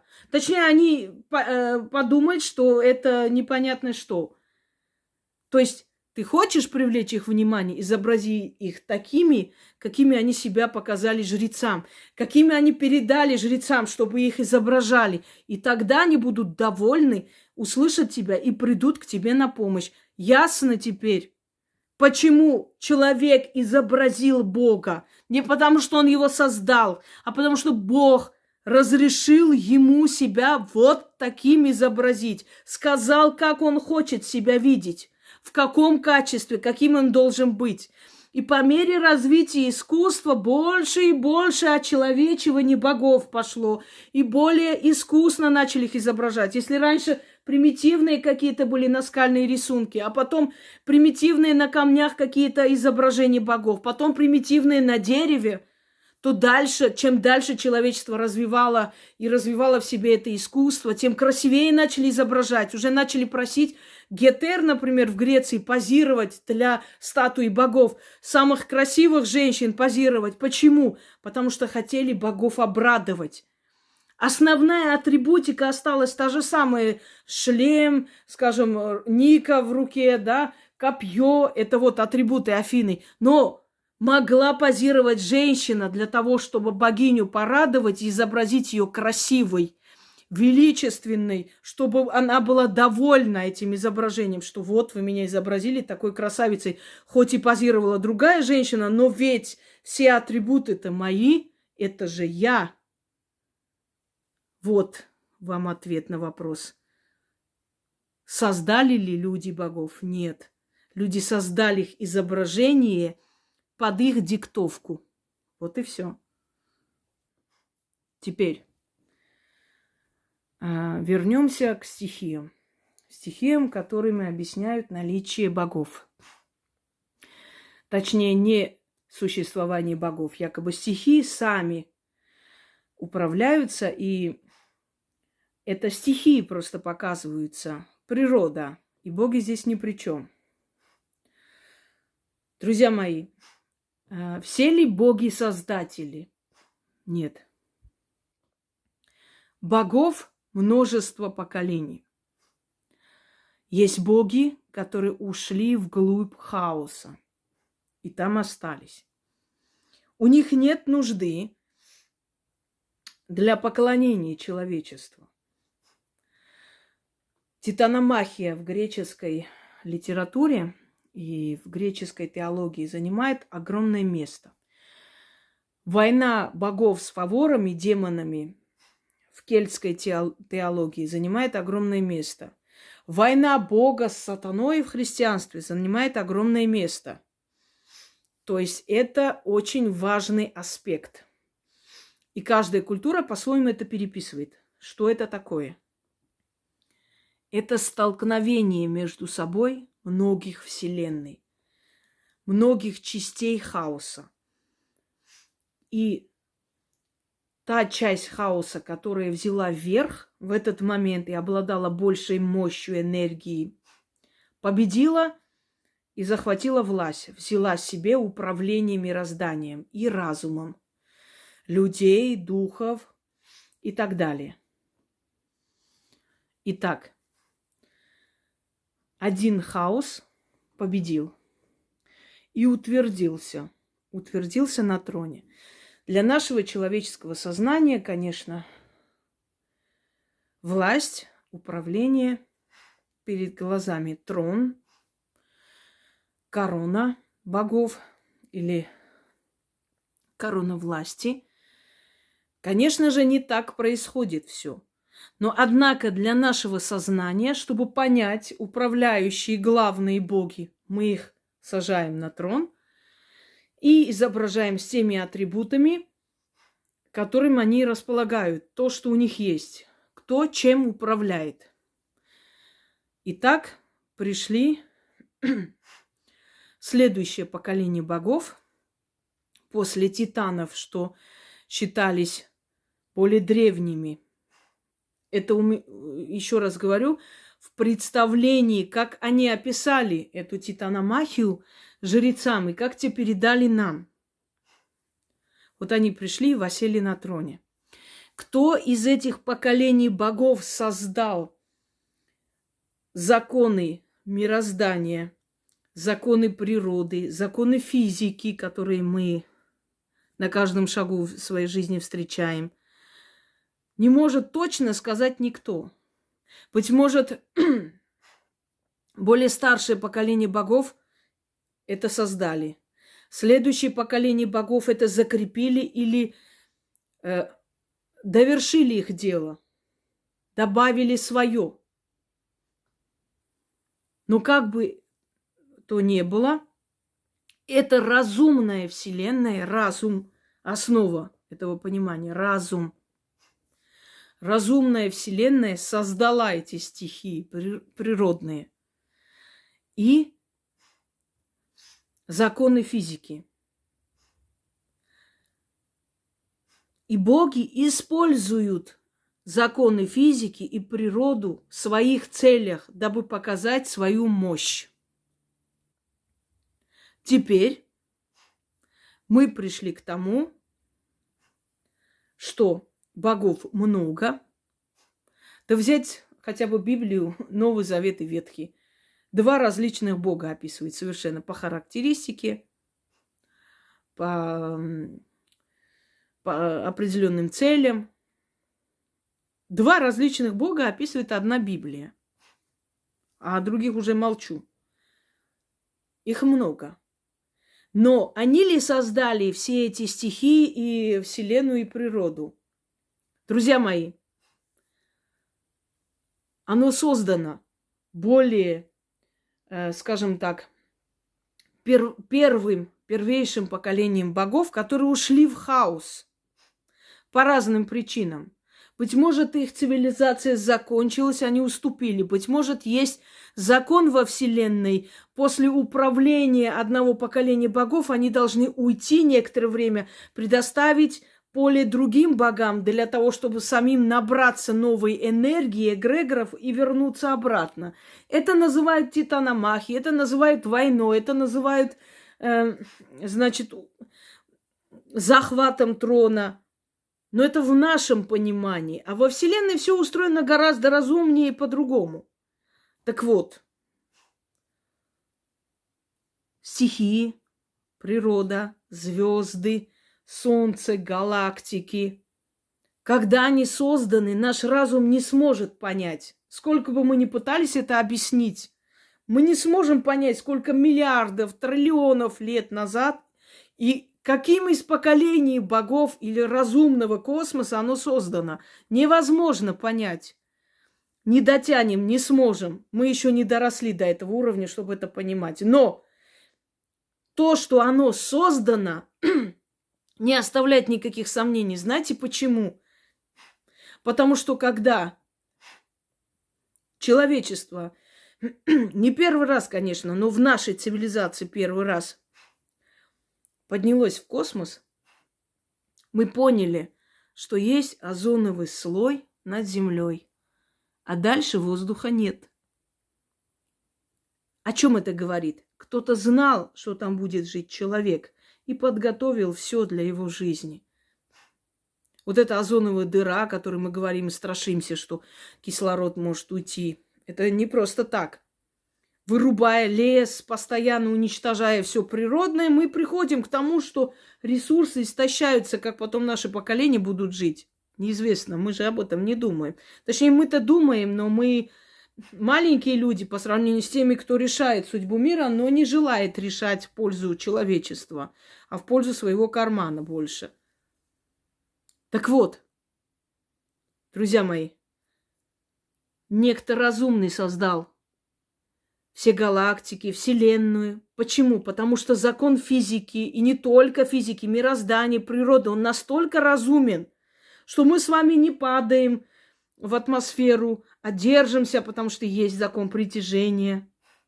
Потому что мы с вами дышим, а не задыхаемся, потому что есть озоновый слой над нашей Землей, а не над каждой планетой, и оно существует, понимаете? А вот здесь есть. Почему? Потому что здесь кто-то разумный знал, что создаст человека, и он будет здесь жить. Это значит разумное нечто, кто-то создал разумный вот эту галактику. И вселенные эти, и созвездия, которые так расположены далеко, что не сталкиваются. Правда? Что солнце, а таких солнц миллиарды, но одно солнце нам выделено, а не 3, чтобы мы горели прямо здесь синим пламенем. Одно солнце, и то находится очень далеко, но может нам обеспечить тепло там, и может обеспечить жизнь на Земле. Что на некоторых планетах и понятия нет о воде, а здесь она есть, и это океаны, это целые запасы вод. и пресных, в том числе в айсбергах замороженных, на всякий случай. Смотрите, насколько разумно все создано. Не может абсурдная просто эволюция, это там создалось, это как-то само по себе создалось, не могло это все создать такое разумное, учитывая все потребности живого организма, который будет жить на этой планете. Это уже говорит о том, что создано разумным вселенным. Значит, разумная вселенная что есть? Боги.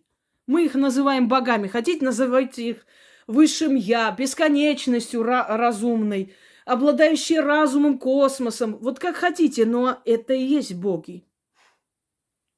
Не ограничивайтесь в узкомыслии только о том, что вот, а как же они боги, если это разумная вселенная? Каждый по-своему это воспринимает. Но чтобы было яснее и сразу поняли, о чем речь, мы говорим боги. С армянского языка, например, слово «аствац» означает «тот, кто все дал». На грузинском языке «гмерти» – «единый». Тот, который единый. Единый космос, вселенная единая. Понимаете, куда входит и галактика, и хаос, и черная бездна, и все на свете. Так вот, те боги, которых мы знаем, создали ли космос? Скорее всего, нет. Скорее всего, оно было создано до них. Но это передано им. Им отданы все эти стихии. И они эти законы природы, мироздания временами используют для того, чтобы показать свою мощь.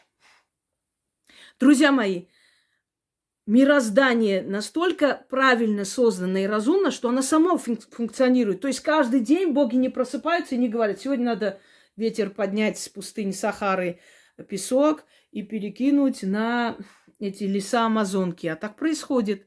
Сегодня надо будет утопить часть суши для того, чтобы освободить какое-то место на дне океана.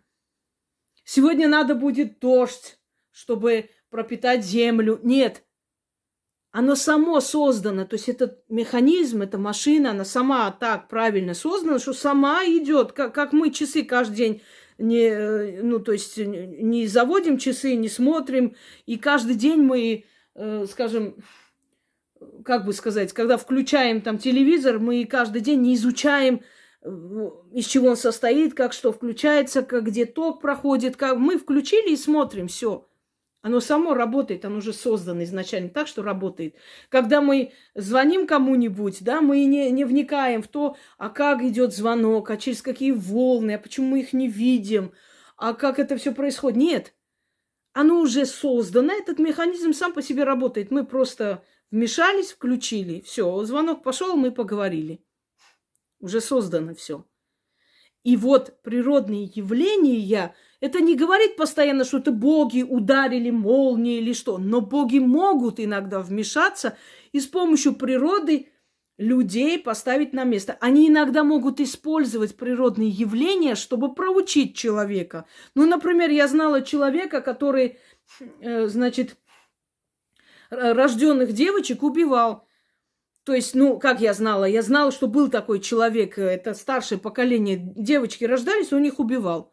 То есть выкидывал, убивал, да. Вот такие вот дикие, такие моменты были в истории человечества. И никто не мог с ними справиться, жена на него не писала заявление, соседи не говорили, но все, семью разрушить, тогда слово «развод» вообще звучало как гром среди ясного неба. И в какой-то момент ударил гром по дому, когда жена рожала, и он сидел, ждал, родится девочка, чтобы утопить. И ударил гром прямо перед его глазами, то есть чуть подальше, метр от него, и он отлетел в ужасе. И после этого он не трогал своих детей. То есть гнев богов. Можно сказать, что это все-таки не просто природное явление, не просто был гром, как обычно бывает, а что его предупредили. Муж одной из моих прабабушек, то есть сестра моего деда, прадеда, извиняюсь, была знахаркой, была колдуньей. И муж запретил ей заниматься колдовством. Приходили во сне, предупреждали, говорили, Если она сказала перед замужеством, что она владеет магией, и нельзя ей запрещать. Если он согласен, тогда она выйдет за него замуж. Она ему объяснила, что нельзя, это наказуемо. Он согласился.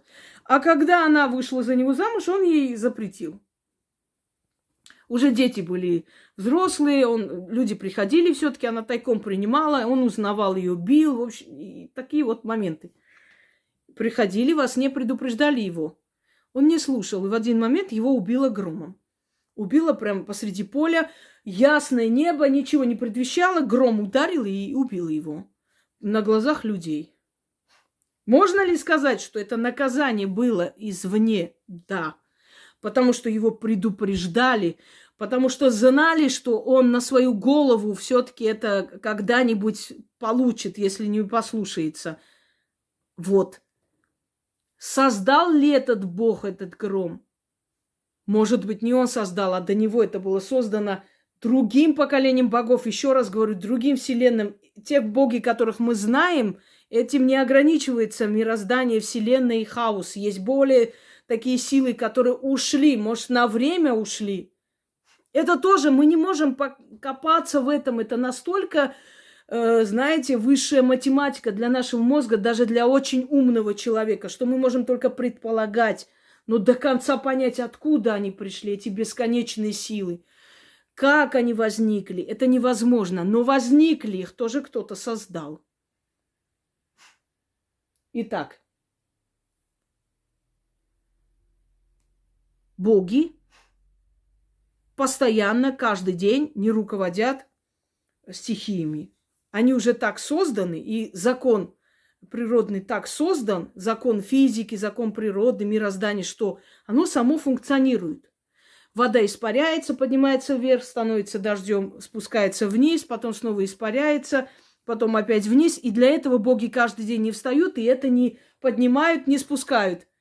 Оно уже создано разумно, но боги могут пользоваться, наводнение создать, могут ветер поднять и так далее. И когда начинается стихия, для того, чтобы покорять стихию или пользоваться стихией, боги дали своим младшим детям, их называли ахуры в зороастризме, младшие боги. Они управляют стихиями природными. Вот поэтому есть боги морей, есть, бог морей – это тот, который владеет морями, да, у греков Посейдон, у римлян Нептун, у других народов по-разному называется. Например, у армян это богиня Цовинар, которая владеет всеми морями и так далее. Но она постоянно не следит за этими морями, она владелец этого всего, но у нее есть ахуры, то есть есть младшие помощники, тоже божества, которые, когда идет дождь, обращаемся к силам, то есть водных стихий, да, или обращаются к силам водных стихий, когда по реке, например, отправляют болезни или что-то еще, хворь, несчастье и прочее, прочее. То есть все природные явления наделены душой, разумом, силой. Их очень много, их миллионы и миллиарды. Только нам достаточно знать определенное количество и к ним обращаться. Почему? Потому что все остальные подчиняются тем самым верховным силам.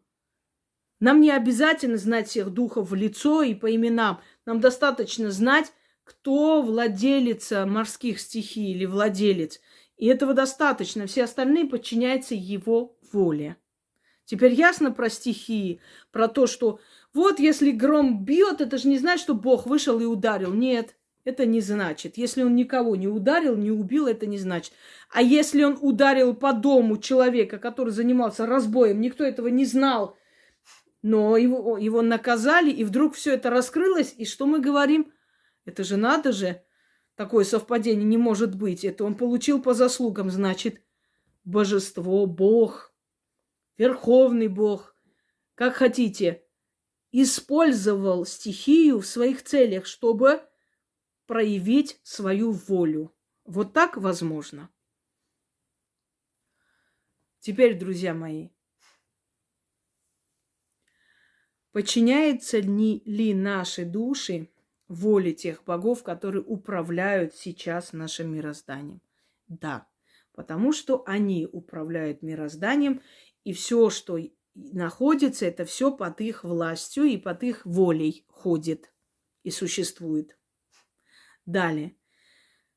Через кого боги передавали свою волю, свою философию? То же самое уже сказала, как себя изобразить, как принести им подношение, как они давали знать, что они хотят, что бы они хотели видеть, получить как подношение. Кто-то говорил, что его храм должен быть построен на скале, и для того, чтобы прийти к нему попросить, человек должен преодолеть трудности, идти уставший, уже без сил, прийти попросить, и тогда он поможет. Его сила ему нужна, подношение, его энергия. Кто-то говорил, что ему приятно, когда фрукты, овощи приносят, когда женщина надевает вот такие-то цвета, поэтому есть определенные ритуалы, когда нужно какой-то цвет алтаря, какие-то камни, потому что это божество вот это любит. И тысячелетиями так к нему ходили. Кто-то любил, когда храмы ее были белого мрамора, да, цвета. Вот нравилось этому божеству. Он приходил через посланников, посредников и говорил: мне вот так нравится. Я хочу вот такое, чтобы было. Кто-то из злых сил или бог злого хаоса говорил, что ему нужны человеческие жертвоприношения. Если вы хотите, чтобы я не ударил, там, не привел стихию, засуху, мне нужно вот такое жертвоприношение, чтобы я от вас отстал. То есть, как мы можем понять, какому богу что нужно? Люди, знающие, которым это приходило само, которых привели, чьи предки были жрецами в далеком прошлом, а потом их начали называть колдунами, там, ведунами, ведьмами и так далее, им дано на подсознательном уровне понимать волю богов, что хотят боги в данный момент. И если множество лет этот человек говорит вам, что надо, и вы это делаете, и у вас получается ответ оттуда, значит, этому человеку боги говорят, ему дано видеть и слышать их волю, да?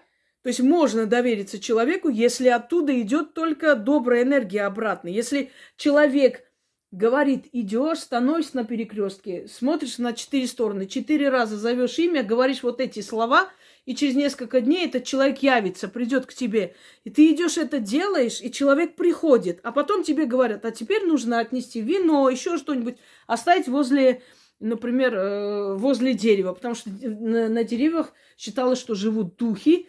И вот подношение, об этом уже мы говорили, что подношение уходит, вот этот аромат, вот эта энергия еды, она уходит им, через них эта жертва принимается.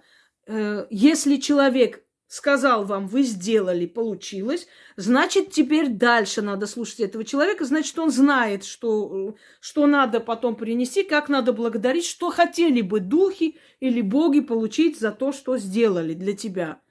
Больше всего им нужно уважение от вас, не материальные блага. Материальными благами они могут владеть любое время. То есть все, что в мире есть, им принадлежит.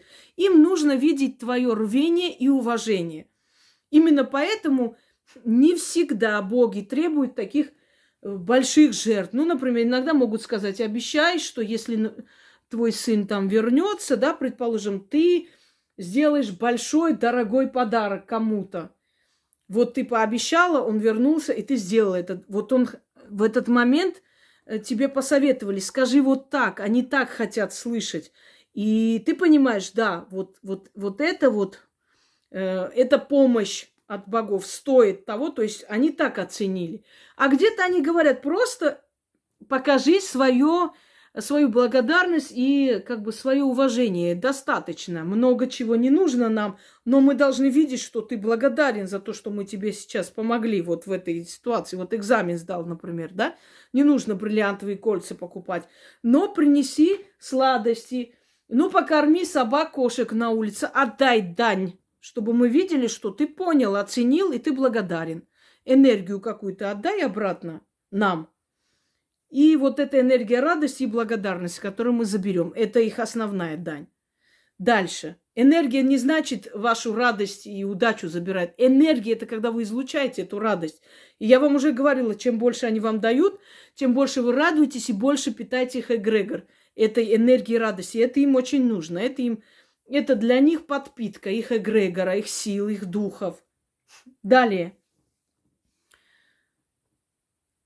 Считалось издревле, и все к этому идет, что есть определенный момент ограничения человека. Вот если человек стремится узнать Вселенную, да, если он смотрит на богов, боги начинают смотреть на него. Такое вот выражение применим.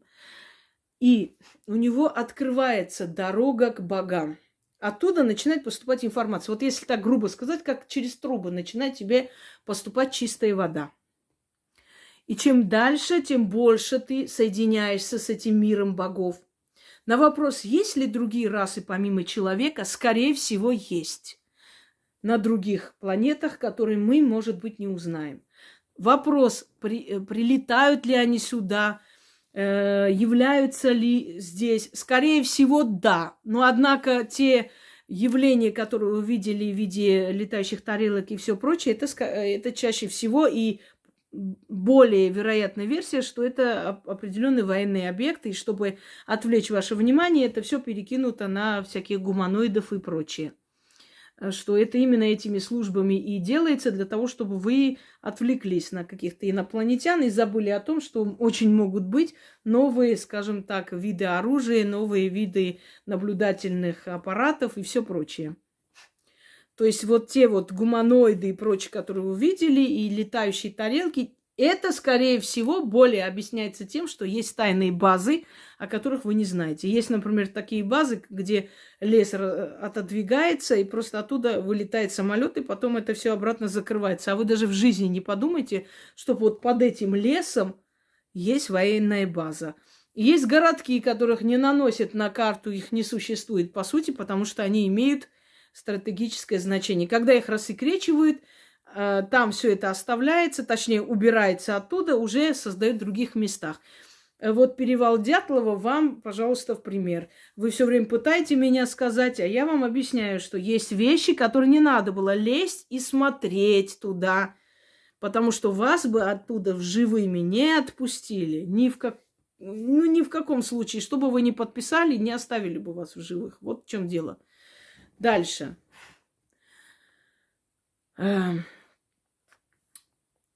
Есть ли города богов? Друзья мои, еще раз вам объясняю, что есть определенные цивилизации, помимо нас, которые, может, контактируют, но так вот тесно не выходят с нами на связь. Знают ли они о нас? Скорее всего, знают. И опять же, не все знают. Тоже, скорее всего, знает их элита или вот тот самый золотой миллиард, те самые посвященные в эти тайны, которые с ними входят, то есть с кем-то входят в контакт. Это возможно. Но не на фантастическом уровне, а просто знают, что есть некая цивилизация, малоизученная, может быть, видели, но еще не знают, как добраться. Или добрались каким-то образом, им не понравилось, они предпочли жить у себя, у них более развитая цивилизация, не хотят нас туда потащить, чтобы мы там тоже не испоганили. Дальше. Обитание богов. Это, знаете, как боги, они везде существуют. Но это на потусторонних измерениях обитание богов, которые нам неведомо, пока мы живы. Когда нас не будет, наша душа выйдет и попадет в какое-нибудь из этих измерений. И вот какие боги будут руководить этим измерением, мы то место и попадем, их и узнаем. То есть узнаем, что они существуют, и как они выглядят, и все прочее. Далее. Вот, как я вам обещала сказать, тот самый тоннель и свет в конце тоннеля. Это дорога. Это дорога, по которым нас ведут в мир духов, в мир богов. И когда человек умирает или в предсмертном состоянии, его душа отрывается и идет по этой дороге. Это как, знаете, как труба, как тоннель, действительно, порталы. Мы соединяемся с высшими я через порталы. То есть сильные, определенные такие изломления, которые вот временные. Там нет времени, там нет понятия времени как таковой, как мы привыкли. Там нет понятия... то есть там не работают вселенские вот, законы физики. Да, не вселенские, а законы физики. И вот эти изломления, вот эти вот порталы, через которые духи спускаются сюда, поднимаются. Почему мы делаем алтарь, например, предположим? Для чего оно нужно? Мы через некоторое время там открываем портал. То есть, ну, можно это переносить, конечно, по дому. У вас дом будет как портал. И портал в хорошем смысле. Вот ваша просьба будет сразу слышаться и обратно. И этот портал иногда к вам привяжется. И где бы вы ни были, этот портал сразу между вами будет открываться. Дорога к ним. Это я уже сказала в начале лекции, не будем повторяться, хотя я люблю повторяться, имеется в виду, что повторение мать учения, да? Заслужить, показать свое рвение, интересоваться. И тогда Вселенная начнут тебя вести, помогать, учить, поднимать и сделает тебя свободным. То есть тебе даст то, что другим не дано. Вот ты попросишь, у тебя получится. Ты попадешь в беду, тебя спасут, а того нет. Ты создашь сильный род, а тот человек день и ночь будет работать, родит много детей, и все уйдет в никуда. Почему? Потому что ты заслуживаешь доверия и любовь Вселенной. И она начинает тебе помогать. Просто так она не будет помогать. Это нужно заслуживать. То есть ты узнаешь те основные законы, которые ты не должен переступить, и те законы, которые ты должен соблюдать, если ты хочешь быть на связи с богами. Давайте так грубо скажем. И вот когда человек умирает или у него предсмертное состояние, он уходит в мир богов через этот портал. И поэтому ему кажется, что он идет по тоннелю, а там свет. То есть это конец тоннеля. Это не вверх подняться в небо, не в сторону. Это через время и пространство. И оно везде находится. Вы можете прямо лететь, вверх лететь, как хотите. То есть это астрал, астральный мир. Мир, где обитают духи, боги. А где астральный мир? Везде. Он не там, не вот где самолеты летают чуть дальше. Нет. Он везде. Стоит нам покинуть тело, мы попадаем в астральный мир. Мы ложимся спать, глубокий сон, вот в стадии глубокого сна наша душа выходит из тела, остается фантом, то есть тело живое, оно должно вернуться в любом случае. Но есть люди, которые умирают, например, во сне. А есть кто балуется всякими выходами из тела, да, а потом возвращается уже разум тронутый, необратимые последствия для мозга, вот такой ерундой заниматься. Так вот, наше тело, наша душа выходит из тела и попадает в астральный мир. И мы видим покойных, ушедших наших. Мы видим людей непонятных, которые вроде не знакомы, но почему-то ощущение, что мы их знаем. Мы видим духов и так далее. И если какие-то астральные чудища, вот эти вот бродячие духи, да, не очень хорошего качества за нами гонятся, мы бежим и падаем в тело. Поэтому у нас такое ощущение, когда мы вздрагиваем, как будто мы упали с какой-то вершины. Вот это вот.